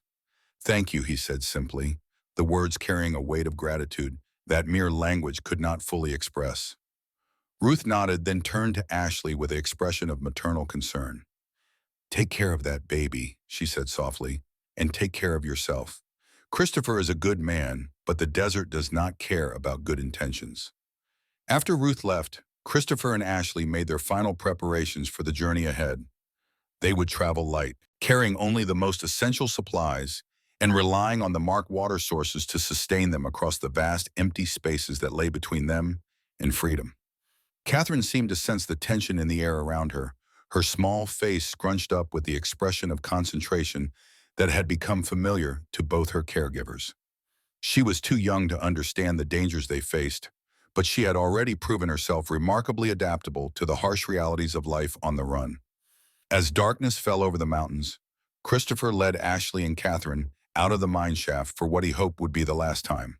Behind them lay everything familiar, the mountain country that had been his home for 15 years, and the hidden valley where they had found brief happiness together. Ahead lay the unknown desert, a vast expanse of hostile terrain where survival would depend on careful planning, iron discipline, and more luck than Christopher cared to contemplate. But somewhere beyond that desert lay Mexico, and the promise of a new life, free from the enemies who had driven them from their mountain sanctuary. They struck out across country that was becoming increasingly unfamiliar to Christopher, following Ruth's map toward the desert routes that would either deliver them to freedom or claim their lives in the attempt. The night was clear and cold, with stars bright enough to navigate by, but also bright enough to make them visible to pursuing eyes. Christopher set a steady pace, not fast enough to exhaust Ashley, but quick enough to put distance between them and their enemies. Every mile they covered before dawn would make the trackers' job more difficult and buy them precious time in the race for the border. Ashley followed without complaint, though Christopher could see the strain the journey was placing on her. She had grown stronger during their months in the valley, but she was still not fully recovered from the ordeal of Catherine's birth and the hardships that had followed. The baby carrier seemed to grow heavier with each step, but she pushed forward with the grim determination of someone who understood that stopping meant death. They traveled through the night, covering nearly 15 miles before Christopher called their first rest. They sheltered in a grove of cottonwoods near a small stream, the last reliable water they would see for many miles. Christopher filled their containers while Ashley fed Catherine, both of them conserving their strength for the ordeal ahead. The desert began gradually, the mountain forest giving way to scrubland, and then to the vast open spaces that stretched endlessly toward the southern horizon. The terrain was alien to Christopher, who had spent his adult life in the mountains where water was plentiful and shelter could be found among the trees. Here there was nothing but endless sky and barren earth, broken only by scattered cacti and the occasional rocky outcrop that provided minimal shade. The sun rose like a furnace, turning the air into a shimmering haze that distorted distance and made navigation treacherous. Christopher consulted Ruth's map frequently, checking their position against the landmarks her husband had marked with such careful precision. The first water source was 8 miles ahead, a spring hidden among a cluster of boulders that would be invisible to anyone who did not know exactly where to look. Ashley pulled the desert clothing Ruth had provided over her regular garments, the lightweight fabric offering protection from the brutal sun while allowing air to circulate around her body. Catherine was wrapped in specially designed coverings that would shield her from the heat while preventing dangerous dehydration. The baby was suffering from the harsh conditions, her small face red and flushed despite their precautions. Ashley tried to keep her in shade whenever possible, but there was precious little shade to be found in the vast emptiness that surrounded them. They reached the first water source just as the sun reached its zenith, the spring exactly where Ruth's map indicated it would be. The water was warm and slightly alkaline, but it was clean and plentiful enough to refill their containers and allow them to rest during the hottest part of the day. Christopher found a patch of shade among the boulders and rigged a makeshift shelter using their blankets and some dead branches. It was not much protection from the heat, but it was better than nothing. Ashley collapsed gratefully in the shade, Catherine nursing weakly at her breast. The baby was not thriving in the desert heat, and Christopher could see the worry in Ashley's eyes as she watched her daughter's obvious distress. Catherine was too young for such harsh conditions, too fragile for the kind of journey they were attempting. "How much farther to the next water?" Ashley asked, her voice hoarse from the dry air and exertion. Christopher consulted the map, calculating distances and travel times. 12 miles, he said quietly. "We can reach it by tomorrow morning if we travel through the night." Ashley nodded, understanding the necessity despite her exhaustion. Traveling during daylight hours would be impossible in this heat, especially with a baby who was already showing signs of heat stress. They would have to become creatures of the night, sleeping during the day and moving when the temperature dropped to merely uncomfortable levels. They rested through the afternoon, taking turns keeping watch while the others slept fitfully in the inadequate shade. Christopher used the time to study the terrain ahead, looking for potential hazards and planning their route to the next water source. As evening approached, he made a disturbing discovery. Dust clouds on the northern horizon moving steadily in their direction. Their pursuers had found their trail and were closing the distance faster than Christopher had hoped possible. "We have company," he told Ashley quietly, not wanting to alarm her unnecessarily but needing her to understand the urgency of their situation. Ashley looked where he pointed, seeing the telltale signs of riders approaching across the desert. "How far behind us?" Christopher estimated distances and speeds, his mind automatically calculating pursuit times and evasion routes. 6 hours, maybe 8 if we are lucky. Alan Rogers is good, but even he cannot track at full speed in this terrain.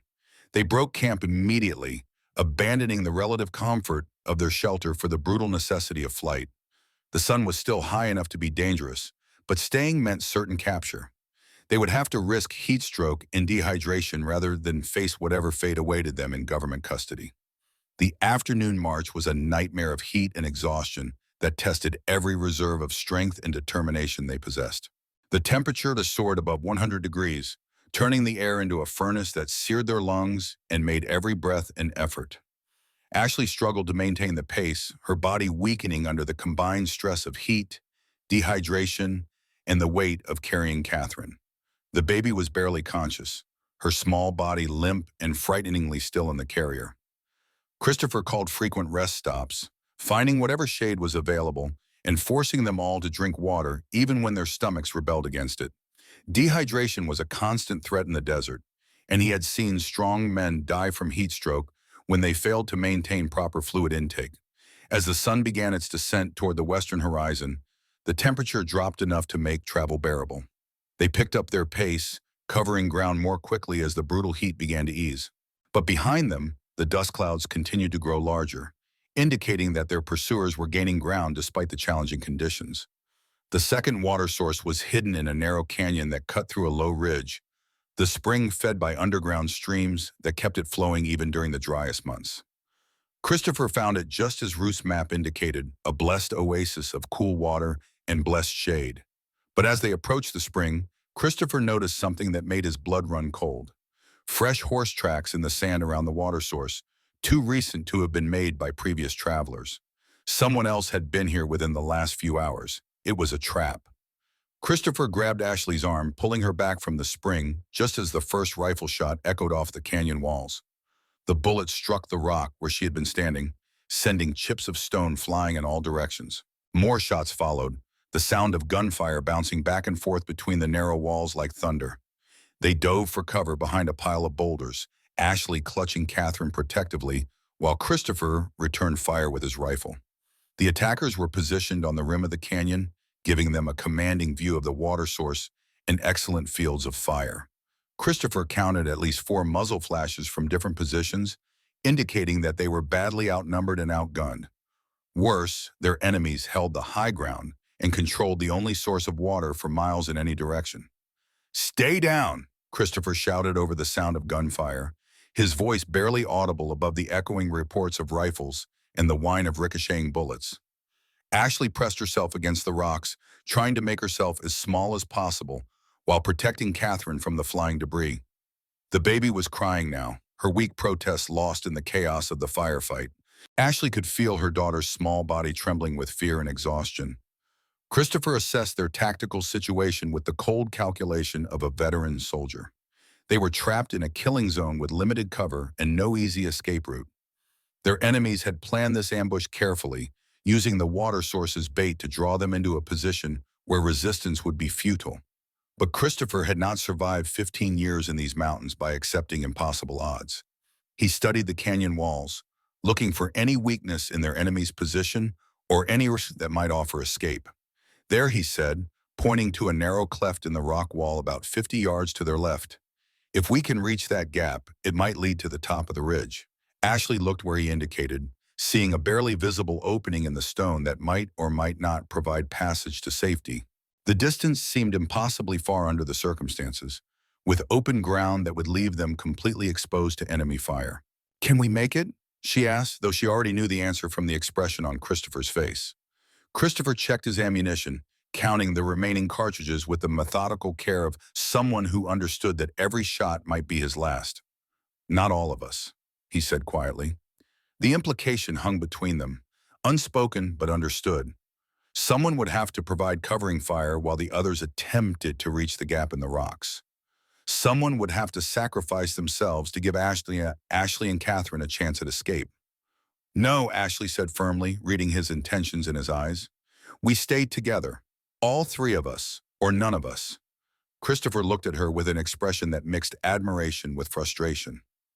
Ashley had grown strong during their months together, but she still did not fully understand the harsh mathematics of survival. In situations like this, sentiment was a luxury that could get everyone killed. "Catherine needs her mother," he said gently, "and you both need to reach Mexico. I can hold them here long enough for you to get away." Ashley's eyes filled with tears, but her voice remained steady. "Catherine needs her father, too, and I need the man who saved us both." The word father hit Christopher like a physical blow. In all their time together, neither had spoken directly about the relationship that had developed between them or Christopher's role in Catherine's life. But hearing Ashley acknowledge what they had all become to each other made his chest tighten with emotions he had thought buried forever.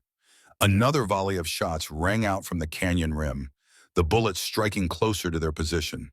Their enemies were adjusting their aim, and it would only be a matter of time before the covering fire became accurate enough to end the fight. Christopher made his decision with the same quick calculation that had kept him alive through countless battles. He would create a diversion that would draw the enemy fire while Ashley and Catherine had escaped through the gap in the rocks. It was not a perfect plan, but it was their only chance. "When I start shooting, you run for that opening," he told Ashley, his voice carrying the authority of absolute command. "Do not look back. Do not hesitate. Just run as fast as you can." Ashley started to protest, but Christopher cut her off with a look that brooked no argument.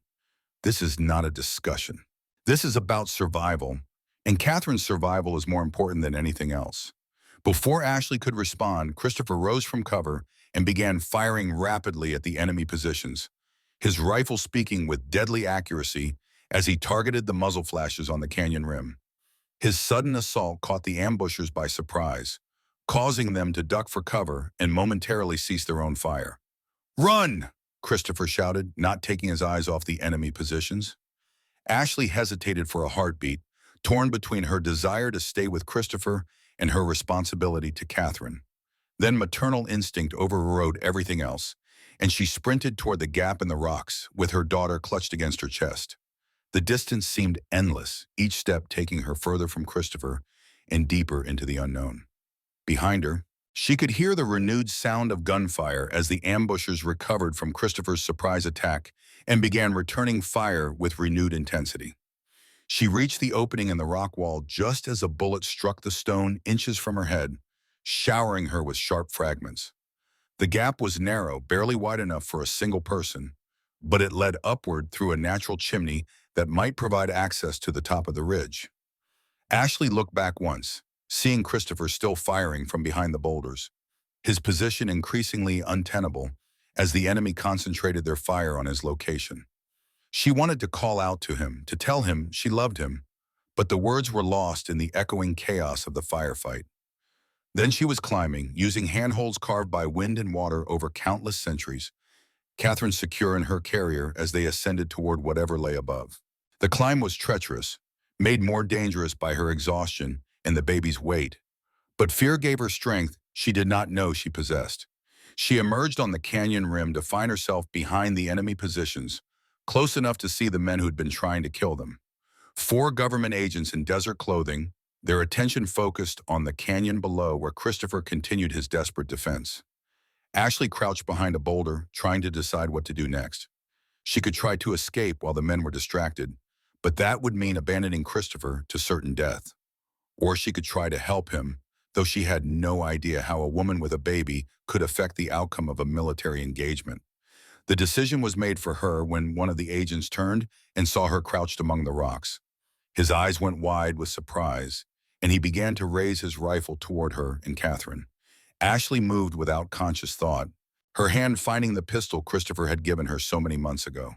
The weapon came up smoothly, and she fired just as the agent's rifle swung toward her position. The shot took the man in the chest, spinning him around and dropping him to the rocky ground. His rifle clattered away into the rocks, and his cry of pain alerted his companions to Ashley's presence behind their lines. The remaining 3 agents turned toward this new threat, their attention divided between Ashley on the rim and Christopher in the canyon below. It was the opening Christopher had been waiting for, and he seized it with the tactical instincts that had kept him alive through years of warfare. His rifle spoke 3 times in rapid succession, each shot finding its mark with deadly precision. 2 of the agents dropped immediately, while the third staggered and fell, his weapon falling from nerveless fingers. The sudden silence that followed was deafening after the chaos of the firefight. Ashley remained crouched behind her boulder, hardly daring to believe that the battle was over. Catherine had somehow slept through most of the violence, her small face peaceful despite the danger that had surrounded them. Christopher's voice echoed up from the canyon below, calling her name with a mixture of relief and concern. "Ashley, are you hurt?" She stood on shaking legs, looking down at the man who had risked everything to save her and her daughter. "I am fine," she called back. "We are both fine." But as she spoke, Ashley noticed movement among the fallen agents. One of them, wounded but not dead, was reaching for a pistol that had fallen nearby. His face was twisted with pain and determination as he struggled to complete his mission even in defeat. "Christopher!" she screamed, pointing toward the wounded man. Christopher spun toward the new threat, but he was too far away to intervene. The wounded agent's hand closed around the pistol grip, and he began to raise the weapon toward the canyon where Christopher stood exposed. Ashley did not hesitate. Her own pistol came up for the second time, and she fired just as the agent's weapon cleared the rocks. Her bullet struck him in the head, ending his threat permanently, and finally bringing true silence to the blood-soaked canyon. Christopher climbed up from the canyon using a route he had spotted during the firefight, his face grim with the knowledge of how close they had all come to death. When he reached the rim, he found Ashley sitting among the rocks, Catherine nursing peacefully at her breast as if nothing unusual had happened. "You saved my life," Christopher said quietly, looking at the dead agent Ashley had shot to protect him. Ashley met his eyes, seeing something in them that had not been there before. "We saved each other," she said simply. Christopher nodded, understanding that something fundamental had changed between them during the firefight. They were no longer protector and protected, rescuer and rescued. They were partners now, bound together by shared danger and mutual dependence in a way that went deeper than mere survival. But they could not linger to explore these new dynamics. The gunfire would have been heard for miles in the desert air, and other pursuit parties would be drawn to investigate. They needed to reach the spring, refill their water supplies, and continue their journey toward Mexico before more enemies arrived. The spring in the canyon was a blessed relief after the heat and violence of the afternoon. They drank deeply of the cool water and refilled their containers, washing the dust and blood from their faces and hands. Catherine seemed to revive in the cooler air near the water, her small face regaining some of its healthy color. Christopher searched the bodies of their attackers, looking for anything that might tell him more about their enemies or the resources being deployed against them. The men carried good weapons and equipment, but no identification or papers that might reveal who had sent them. Government agents, Christopher confirmed, studying the quality of their gear and the military precision of their ambush. Probably federal marshals or territorial investigators with authority to operate across state lines. Ashley looked at the dead men scattered around the water source, feeling a complex mixture of emotions. These men had been trying to kill her and Catherine, but they had also been following orders, doing what they believed was their duty. The violence that had marked her life since David's disappearance seemed to follow her wherever she went. "How many more?" she asked quietly. "How many more will they send?" Christopher considered the question as he gathered the weapons and ammunition from the fallen agents. "As many as it takes," he said honestly. Whatever David was involved in, it was important enough to justify significant resources and manpower. They left the canyon as evening approached, striking out across the desert toward the next water source marked on Ruth's map. Behind them, the bodies of their enemies would soon attract scavengers. But there was no time for burial or ceremony. Survival demanded that they keep moving toward the distant promise of the Mexican border. The night march was easier than the previous day's ordeal. With cooler temperatures and the knowledge that they had eliminated at least one pursuit party, but Christopher remained alert for signs of other enemies, knowing that the sound of gunfire would draw attention from anyone within miles of their position. Ashley walked beside him in companionable silence, Catherine sleeping peacefully in her carrier. The baby seemed to have adapted to their nomadic lifestyle with remarkable resilience, sleeping when conditions allowed and enduring hardship with the stoic acceptance of someone too young to understand alternatives. As they walked through the star-lit desert, Ashley found herself thinking about the life they were leaving behind and the uncertain future that lay ahead. Mexico represented freedom from their enemies, but it also meant exile from everything familiar. Starting over in a foreign country with no resources except what they could carry. But looking at Christopher's steady profile in the starlight, Ashley felt a confidence that surprised her with its strength. They had survived everything their enemies could throw at them, had proven themselves capable of protecting each other and building a life together, even under the most challenging circumstances. Whatever lay ahead in Mexico, they would face it as a family. This word no longer seemed strange or premature. They had become a family through shared hardship and mutual dependence, bound together by something stronger than mere convenience or necessity. The thought filled Ashley with a warmth that had nothing to do with the desert air around them. After months of running and fighting, of never knowing what the next day might bring, she finally felt like she was moving towards something positive rather than simply fleeing from danger. Mexico was still days away, and the journey ahead would test every skill they had learned and every bond they had forged. But for the first time since David's disappearance had turned her world upside down, Ashley felt genuinely hopeful about the future. They would reach the border, they would find safety, and they would build the kind of life together that seemed impossible when they had first met in that mountain clearing so many months ago. The desert stretched endlessly ahead of them, vast and hostile and unforgiving, but it no longer seemed like an obstacle to be overcome. It was simply the last barrier between them and the freedom they had fought so hard to achieve. The third day in the desert brought a new challenge that tested their endurance in ways the heat and pursuit had not. Catherine fell ill during the night, her small body burning with fever despite the cool air. Ashley woke to find her daughter listless and unresponsive, her breathing shallow and labored. Christopher examined the baby with hands that had learned basic medical care during his years of solitude, his face growing grave as he assessed her condition. Dehydration and heat exhaustion, he said quietly. Her body cannot handle the stress of desert travel. Ashley felt panic rise in her throat like bile, the familiar terror of a mother watching her child suffer. Catherine was too young for this journey, too fragile for the harsh realities of life on the run. The baby needed medical attention, proper care, things that were impossible to provide in the middle of nowhere. "What can we do?" Ashley asked, though she dreaded the answer. Christopher consulted Ruth's map, calculating distances to the next water source and beyond that to the border. "We are still 4 days from Mexico," he said. "Catherine needs rest, shelter, and more water than we can carry." The implication was clear. They could not continue the journey with a sick baby, but stopping meant certain capture by their pursuers. It was an impossible choice between Catherine's immediate health and her long-term survival. "There is a trading post," Christopher said suddenly, studying the map more carefully. "About 6 miles east of our route. It is not on the main roads, just a way station for smugglers and desert travelers. They might have supplies, medicine." Ashley looked at the deviation marked on the map, seeing how it would add precious time to their journey and expose them to additional risks. But Catherine's condition was deteriorating rapidly, and desperate times called for desperate measures. The trading post was exactly where Ruth's map indicated, a ramshackle collection of adobe buildings clustered around a well in the middle of nowhere. Smoke rose from one of the chimneys, indicating that the place was occupied despite its remote location. Christopher approached cautiously, his rifle ready, but not obviously threatening. Trading posts in the desert served all kinds of travelers, from legitimate merchants to smugglers and outlaws.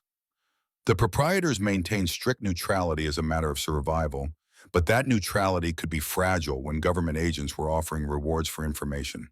The man who emerged from the main building was exactly what Christopher had expected. Middle-aged and weathered by years of desert living, with the careful eyes of someone who had learned not to ask unnecessary questions about his customers' business.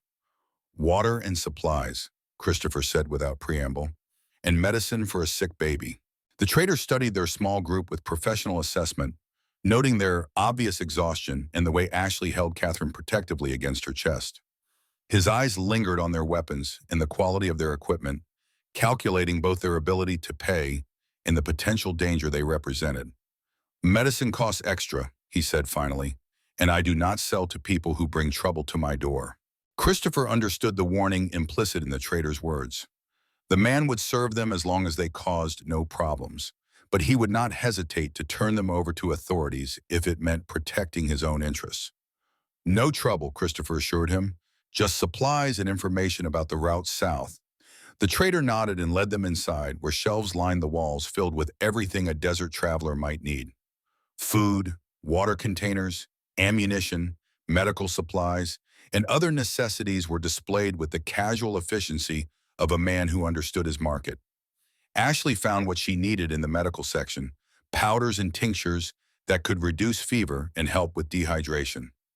The trader watched her selections with professional interest, offering advice about dosages and effectiveness based on years of experience treating desert ailments. "Your baby is young for this country," he observed as Ashley prepared Catherine's medicine. "Most people wait until children are older before attempting the crossing." Ashley met his eyes, seeing curiosity rather than judgment in his expression. "We did not have a choice," she said simply. The trader nodded, understanding more than his words revealed. He had seen many desperate people pass through his establishment over the years, families fleeing debt, or violence, or the law. He had learned not to judge their circumstances, only to provide the services they needed to survive. Catherine responded to the medicine within hours, her fever breaking and her breathing becoming easier. Ashley felt overwhelming relief as her daughter's condition improved, though she knew they were not out of danger yet. The baby was still weak from her ordeal, and the journey ahead would continue to test her resilience. Christopher used their time at the trading post to gather information about the route to Mexico and the current situation along the border. The trader was a valuable source of intelligence, his isolated location making him a natural gathering point for news from travelers in all directions. Government activity has increased significantly in recent weeks, the trader told him quietly. More patrols, more checkpoints, more questions about people traveling south. Someone important is looking for someone, and they are not being subtle about it. Christopher absorbed this information with growing concern. The net was tightening around them, and their enemies were deploying additional resources to prevent their escape. The border crossing would be more dangerous than he had anticipated. Are there alternative routes? Christopher asked. Ways to avoid the main crossing points. The trader studied him carefully, weighing the risks of providing such information against the potential benefits. There are always alternatives for people willing to pay the price, he said finally. But they require local guides, people who know the desert and the border guards. Christopher understood that such guides would be expensive and potentially unreliable, but they might be the only way to reach Mexico without being captured. He made arrangements to meet with a guide the trader recommended, a man who specialized in helping people disappear across the international boundary. As evening approached, Ashley and Catherine were both feeling stronger, ready to resume their journey toward freedom. The trading post had provided exactly what they needed, but Christopher was eager to leave before their presence attracted unwanted attention. The guide arrived just after sunset, a small, wiry man named Eric Nguyen, whose mixed heritage reflected the complex cultural dynamics of the borderlands. He studied their group with the calculating gaze of someone who understood both the risks and rewards of his profession. Mexico is possible, Eric said after hearing their requirements. But it will not be easy or cheap. The government has increased patrols along all the traditional crossing points. Christopher negotiated terms while Ashley prepared Catherine for another night of travel. The guide's price was steep, but he offered something invaluable in return: safe passage to Mexico and contacts on the other side who could help them establish new identities. We leave in 1 hour, Eric announced after the deal was struck. The moon will be dark tonight, which gives us cover, but also makes travel more dangerous. Stay close and do exactly what I tell you. They left the trading post as the last light faded from the western sky, following Eric into terrain that was even more desolate than what they had already crossed. The guide moved with the confidence of someone who knew every rock and gully, leading them along routes that were invisible to inexperienced eyes. The pace was demanding but not impossible, and Catherine seemed to be tolerating the journey better now that her fever had broken. Ashley walked beside Christopher, drawing strength from his steady presence and the knowledge that they were finally approaching their destination. As the night progressed, Eric led them through increasingly difficult terrain, using natural features to mask their passage and avoid the patrol routes that government forces favored. His knowledge of the desert was encyclopedic, gained through years of guiding people across one of the most dangerous borders in North America. Just before dawn, they reached a ridge that overlooked the Rio Grande Valley and the distant lights of Mexican settlements on the far side. The sight filled Ashley with emotions she could barely contain. After months of running and fighting, freedom lay just a few miles away.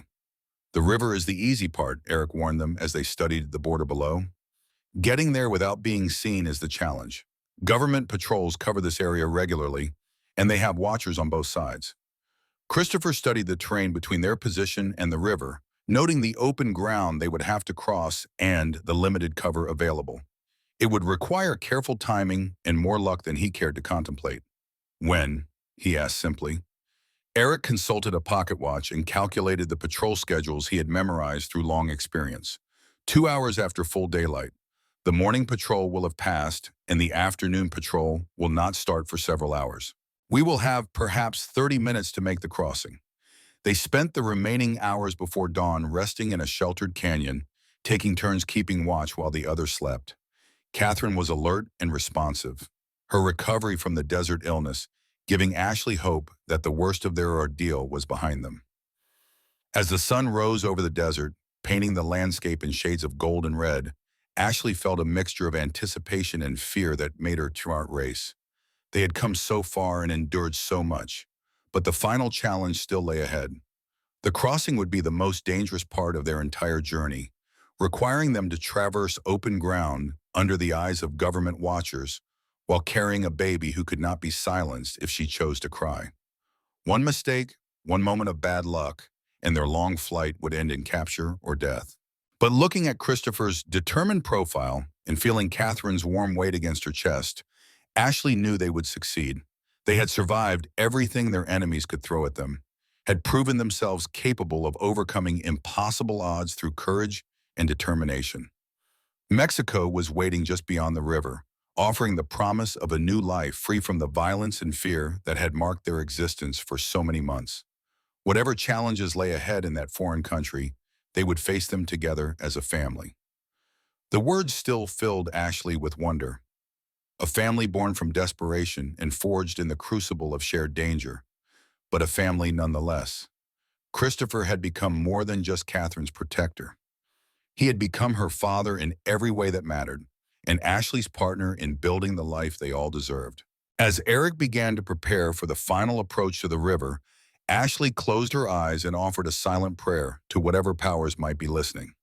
Not for easy passage or guaranteed success, but simply for the strength to see their journey through to its conclusion. They had come too far to fail now. The descent toward the Rio Grande required every skill Eric had learned during his years as a border guide. He led them through a maze of arroyos and rocky outcroppings that provided concealment from the government watchers he knew were positioned on both sides of the international boundary. Christopher followed close behind, his eyes constantly scanning for signs of danger, while Ashley brought up the rear with Catherine secure in her carrier. The baby had remained quiet during the approach, as if she somehow understood the need for silence during this crucial phase of their escape. The river appeared suddenly as they crested a low ridge, its muddy waters flowing sluggishly between banks lined with cottonwood trees and dense brush. The Mexican side looked identical to the American side, but Eric assured them that the difference was real and significant. Border guards on the Mexican side can be reasoned with, he explained quietly. They understand that people cross for many reasons, and they are willing to look the other way for the right consideration. Christopher studied the crossing point Eric had selected, a shallow ford where the water was only knee-deep and the current was manageable. It was not the most concealed location, but it offered the fastest passage to the far side. How long to cross? Christopher asked. Eric calculated the distance and current speed with practiced efficiency. 5 minutes if we move quickly, but we will be completely exposed during the crossing. If patrol boats appear, we will have nowhere to hide. Ashley felt her heart racing as she contemplated the final challenge that stood between them and freedom. 5 minutes of complete vulnerability, with Catherine's life depending on their ability to reach the far side before being spotted by government forces. Christopher checked his weapons one final time, ensuring that they were ready for whatever resistance they might encounter. He had no intention of being taken alive, not when they were so close to achieving the safety they had fought so hard to reach. Eric consulted his pocket watch and studied the river in both directions, looking for any signs of patrol activity. The water was empty except for a few pieces of driftwood floating lazily downstream, and the Mexican bank showed no movement that might indicate hidden watchers. Now, Eric said quietly, and they began their final approach to the water's edge.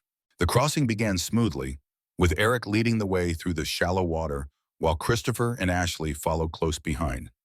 The current was stronger than it had appeared from the bank, tugging at their legs and threatening to upset their balance with each step. Catherine began to fuss as the cold river water splashed against the carrier, her small protests echoing off the water and seeming impossibly loud in the morning silence. Ashley tried to soothe her daughter while maintaining her footing in the treacherous current. Halfway across, Eric suddenly stopped and raised his hand in warning. Upstream, barely visible around a bend in the river, the bow of a patrol boat was emerging into view. Government forces were conducting their morning sweep of the border, and they were heading directly toward the crossing point. Faster, Eric hissed, abandoning stealth for speed as they rushed toward the Mexican bank. Christopher grabbed Ashley's arm, helping her maintain her balance as they struggled through the deepening water. Behind them, the patrol boat was growing larger, its engine noise becoming audible over the sound of the current. They reached the Mexican side just as the patrol boat rounded the bend completely, its crew scanning the riverbanks for signs of illegal crossing activity. Christopher pulled Ashley and Catherine into the concealment of the riverside brush, all three of them breathing heavily from the exertion and fear. The patrol boat passed their position without stopping, its crew apparently unaware that they had missed their quarry by mere seconds. Eric waited until the vessel disappeared around the next bend before emerging from hiding, his face grim with the knowledge of how close they had come to disaster. "Welcome to Mexico," he said quietly, but there was no celebration in his voice. "You are not safe yet. American agents sometimes operate on this side of the border, and the local authorities can be unpredictable." Christopher understood that their escape was not yet complete. Crossing the river had been only the first step in a longer process of disappearing completely from their enemy's reach. They would need new identities, safe transportation, and a place to settle where government agents would never think to look. Eric led them away from the river toward a small village that appeared to exist primarily to serve the needs of people who had crossed the border without official documentation. The buildings were adobe and timber, weathered by years of desert sun and wind. The village elder was a woman named Betty Lewis, an American expatriate who had fled to Mexico decades earlier for reasons she never discussed. She operated a boarding house that catered to refugees and provided the services they needed to establish new lives. "New names, new papers, new histories," Betty explained as she examined their small group. "It can all be arranged, but it takes time and money." Christopher had gold coins sewn into his clothing, savings accumulated over years of solitary living that he had never expected to need. The amount was substantial enough to purchase the new identities they required and support them while they established themselves in their new country. "How long?" Ashley asked, eager to complete the transformation that would make them truly safe. Betty considered the complexity of creating believable documentation for a family of three, including a baby who would need birth records and other official papers. 2 weeks, maybe 3. "You can stay here while the work is completed." The boarding house was simple but clean, with rooms that offered privacy and security for people who needed both. Ashley and Christopher were given adjoining rooms with a connecting door, an arrangement that acknowledged their relationship without requiring explanations. Catherine thrived in the stable environment, her health improving rapidly now that they were no longer constantly traveling. The baby began to smile more frequently, reaching for objects that caught her interest and making small sounds that delighted both her caregivers. During their weeks in the village, Christopher and Ashley began to plan their future with a specificity that had been impossible during their months of the flight. They would settle in a larger city where Christopher's skills could earn them a living and Catherine could receive proper education. Mexico City was their eventual destination, a cosmopolitan center where foreigners were common and questions about the past were rarely asked. Christopher could work as a guide for wealthy tourists who wanted to explore the country's wilderness areas, while Ashley could use her education to teach English or work as a translator. But first they needed to become the people their new documents claimed they were. Christopher Mendoza, Ashley Mendoza, and baby Catherine Mendoza, a family from California who had come to Mexico to start a new life after losing their ranch to creditors. The story was simple and believable, explaining their presence without raising uncomfortable questions about their true origins. Betty had crafted hundreds of such histories over the years, understanding exactly what details would satisfy casual inquiry without inviting deeper investigation. As their new papers neared completion, Christopher found himself thinking about the life they were leaving behind and the future they were building together. The man who had fled to the mountains 15 years ago to escape his past had become someone entirely different through his relationship with Ashley and Catherine. The hermit who had wanted nothing more than solitude and peace had discovered that love and family were worth any risk, any sacrifice. Looking at Ashley as she played with Catherine in the afternoon sun, Christopher felt a contentment that had eluded him for most of his adult life. Their new identities were completed just as the autumn rains began, marking the end of the dry season and the beginning of a new chapter in their lives. The documents were flawless, created by craftsmen who understood that lives often depended on the quality of their work. Christopher Mendoza was born in Los Angeles, the son of a Mexican father and American mother who had died in a cholera epidemic. Ashley Mendoza was from San Francisco, orphaned young and educated by charitable nuns before marrying Christopher in a small ceremony attended only by close friends. Catherine Mendoza had been born in Tucson during their journey south, a healthy baby who represented hope for the future in a world that often seemed hostile to new beginnings. The story was detailed enough to withstand casual scrutiny, but simple enough to remember under pressure. As they prepared to leave the border village for Mexico City, Ashley reflected on the transformation that had brought them to this point. The frightened woman who had given birth alone in the wilderness had become someone capable of defending her family with deadly force when necessary. Christopher had changed as well, evolving from a solitary hermit haunted by his past into a devoted father and partner who had found purpose in protecting the people he loved.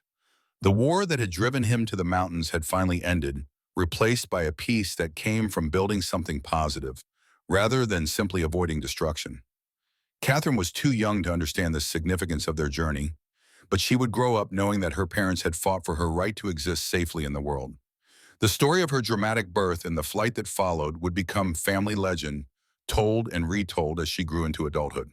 The stagecoach that would carry them to Mexico City arrived on a morning when the desert air was crisp, with the promise of cooler weather ahead. Their fellow passengers were a mix of Mexican nationals and foreign visitors, people whose own stories had brought them to this crossroads between countries and cultures. As the coach pulled away from the village that had sheltered them during their transformation, Ashley looked back once at the place where they had finally found safety. The boarding house was already disappearing into the heat haze that rose from the desert floor, becoming just another memory in a journey filled with remarkable experiences. But she did not feel sadness at leaving. The village had served its purpose, providing them with the tools they needed to build a new life. Now they were ready to move forward as the people they had chosen to become, free from the enemies who had driven them so far from everything familiar. Christopher sat beside her in the coach, Catherine sleeping peacefully in Ashley's arms. The baby had no memory of the violence and danger that had marked her first months of life. To her, this was simply how families traveled, surrounded by the love and protection that had been constant since her birth. The road to Mexico City stretched ahead of them, winding through mountains and valleys that were beautiful in their own right, but different from the harsh landscape they had crossed to reach freedom.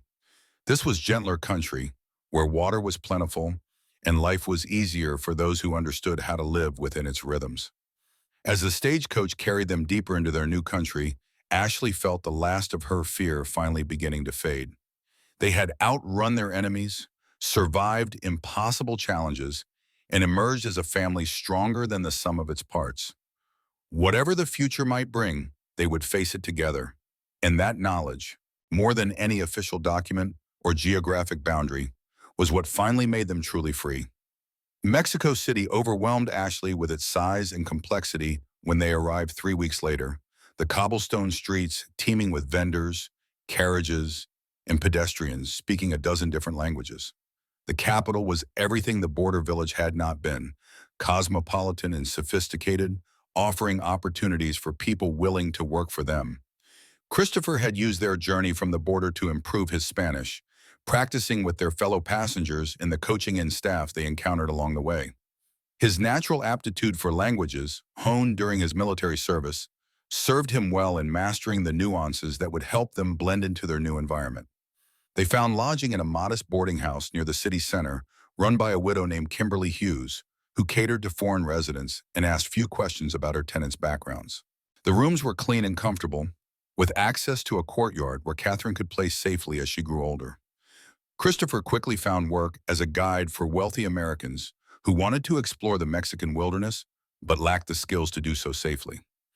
His reputation for competence and reliability spread through the expatriate community, bringing him steady employment and good wages.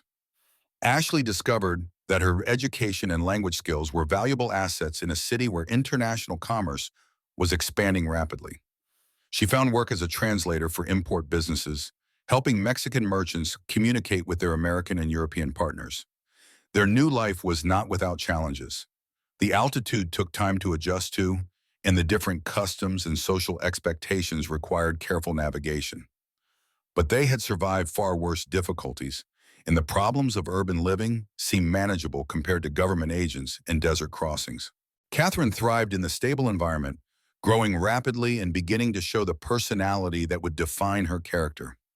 She was curious about everything around her, reaching for objects with determined concentration and babbling in sounds that seemed almost like attempts at communication. Christopher proved to be a devoted father, spending his evenings playing with Catherine and helping Ashley with the domestic tasks that filled their days.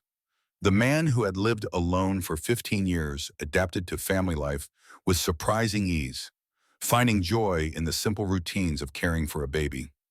As autumn turned to winter, their new identities became more natural and comfortable. Christopher Mendoza was known throughout the expatriate community as a reliable guide and outdoorsman. Ashley Mendoza was respected for her intelligence and linguistic abilities. Catherine Mendoza was simply a healthy, happy baby who charmed everyone she met, but their past was never entirely forgotten.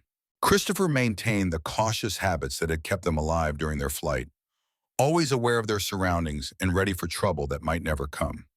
Ashley sometimes woke from dreams of pursuit and gunfire, her heart racing until she remembered they were safe. One evening in December, as they sat together in their small apartment, while Catherine slept peacefully in her cradle, Ashley finally voiced the question that had been growing in her mind for weeks. "Do you think we will ever be truly safe?" she asked quietly. "Or will we always be looking over our shoulders, waiting for the past to catch up with us?" Christopher considered the question carefully, understanding the deeper concerns it represented. Their enemies had invested significant resources in hunting them, and such people did not give up easily. But Mexico was a large country, and they had covered their tracks well. "I think we are as safe as we can reasonably expect to be," he said finally. "Our new identities are solid. We have established ourselves in the community, and we are far from the border where most searches would focus." Ashley nodded, finding comfort in his practical assessment. She had learned to trust Christopher's judgment about danger, and his confidence helped ease the anxiety that sometimes threatened to overwhelm her. "There is something else," Christopher continued, his voice carrying a hesitation that made Ashley look at him more closely. "Something I have been wanting to discuss with you." Ashley felt her heart begin to race, wondering what new concern he might be about to raise. But when Christopher reached into his pocket and withdrew a simple gold ring, her breath caught in her throat. "We have been living as husband and wife for months," he said quietly. "We have faced dangers together, built a life together, raised Catherine together. I would like to make it official, if you are willing." The proposal was simple and practical, much like the man himself, but it carried an emotional weight that brought tears to Ashley's eyes. They had indeed been a family in every way that mattered, but formalizing their relationship would complete the transformation they had begun in the Hidden Valley. "Yes," Ashley said without hesitation, her voice thick with emotion. "Yes, I would like that very much." The wedding ceremony was small and private, conducted by a priest who asked no uncomfortable questions about their backgrounds or the circumstances that had brought them together. Kimberly Hughes served as witness, along with another tenant from the boarding house who had become a friend. Catherine slept peacefully through the ceremony, unaware that she was witnessing the legal foundation of the family that had protected and nurtured her since birth. When she woke later that evening, she found herself with parents who were married in the eyes of both law and church. The months that followed were the most peaceful and content of Ashley's adult life. Their work provided sufficient income for comfortable living. Catherine continued to grow and develop normally, and their marriage deepened into something that felt both passionate and enduring.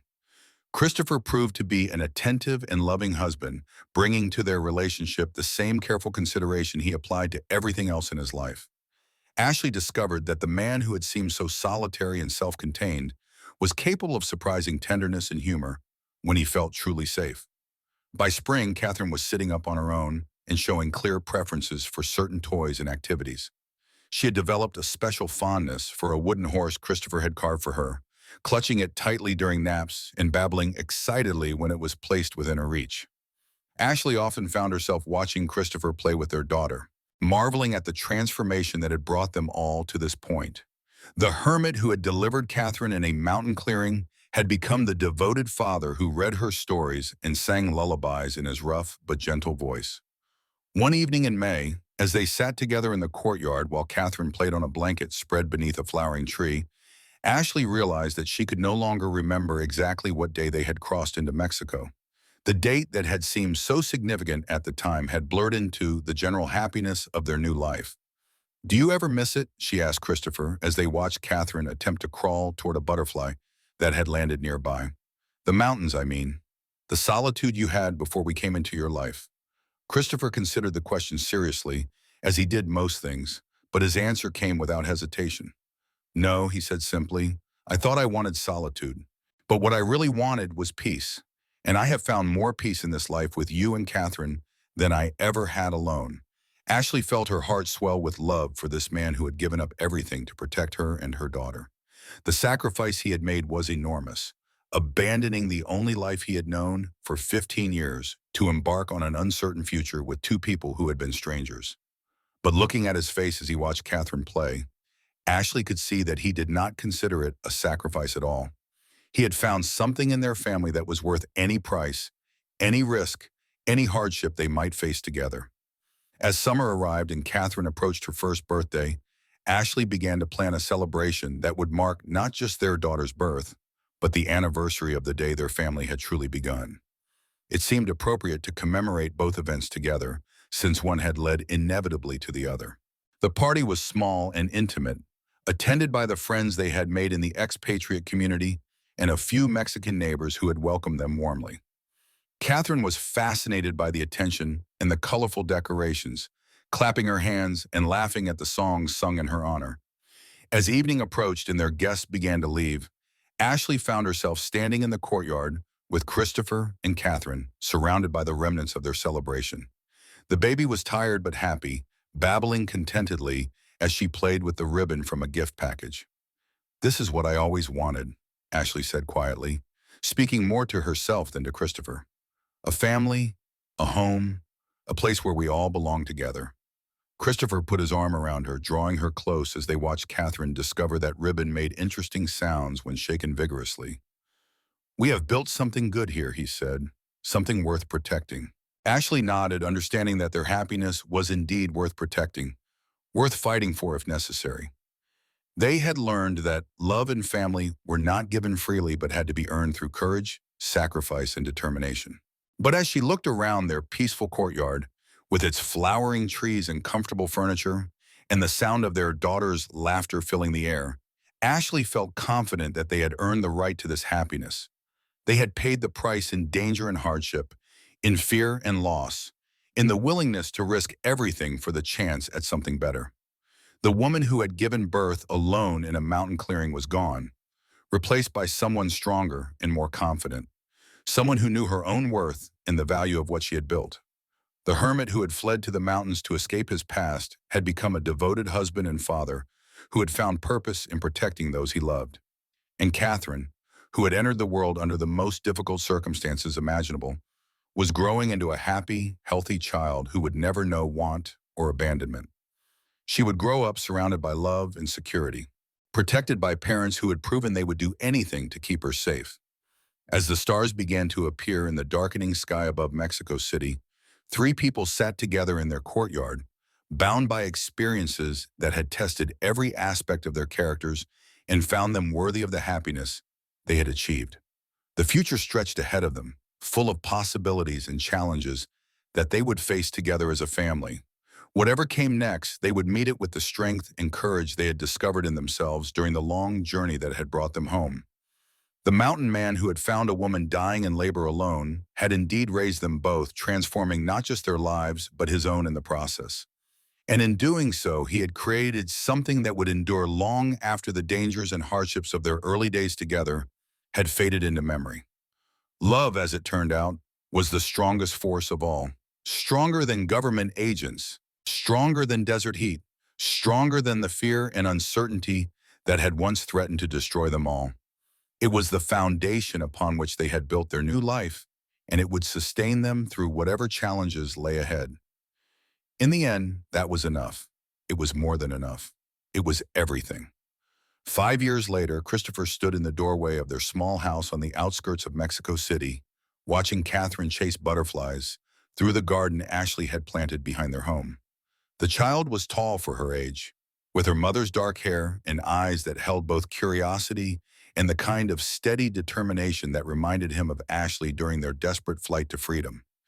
Catherine spoke Spanish as fluently as English now, switching between languages with the effortless grace of someone who had grown up in a bilingual household. She was bright and inquisitive, constantly asking questions about the world around her that challenged both her parents to explain concepts they had never thought to examine closely. The business Christopher had built as a wilderness guide had prospered beyond his initial expectations. Wealthy Americans and Europeans sought him out specifically, drawn by his reputation for safety and his intimate knowledge of Mexico's remote regions. The income allowed them to purchase their own home and live comfortably without financial worry. Ashley had expanded her translation work into a small but successful business, employing two other women and handling contracts for some of the largest import companies in the capital. Her intelligence and reliability had made her indispensable to clients who valued accuracy and discretion in their international communications. Their marriage had deepened and matured over the years, built on a foundation of shared hardship that made everyday challenges seem manageable by comparison.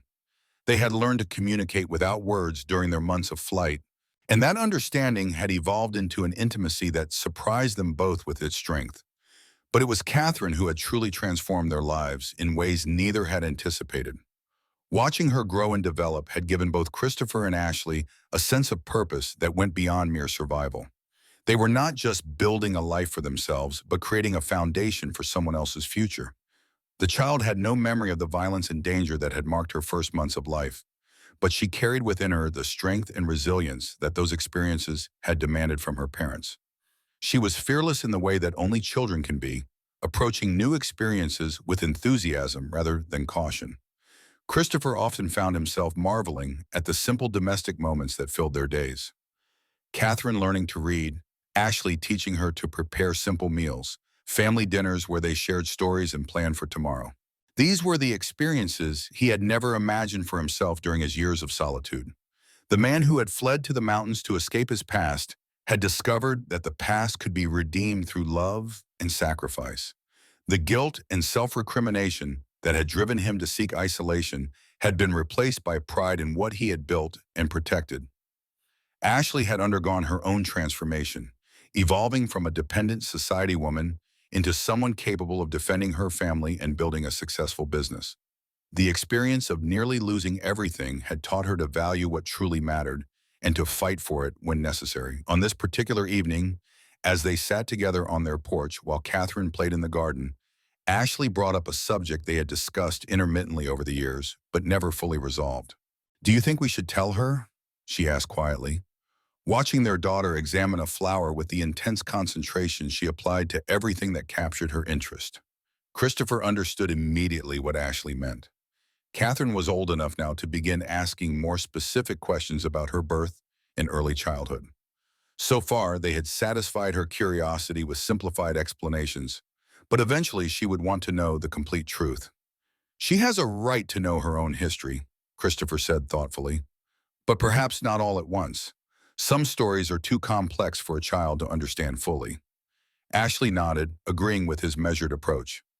Catherine would learn about her dramatic birth and the journey that had brought them to Mexico, but the details of violence and pursuit could wait until she was mature enough to process them properly.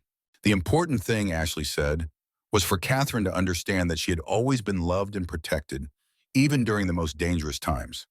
That knowledge would give her the security she needed to face whatever challenges her own life might bring. As if summoned by their conversation, Catherine ran up to the porch with a butterfly perched on her finger, her face bright with excitement and discovery. "Look, Papa," she said in Spanish, then switched to English. "It likes me."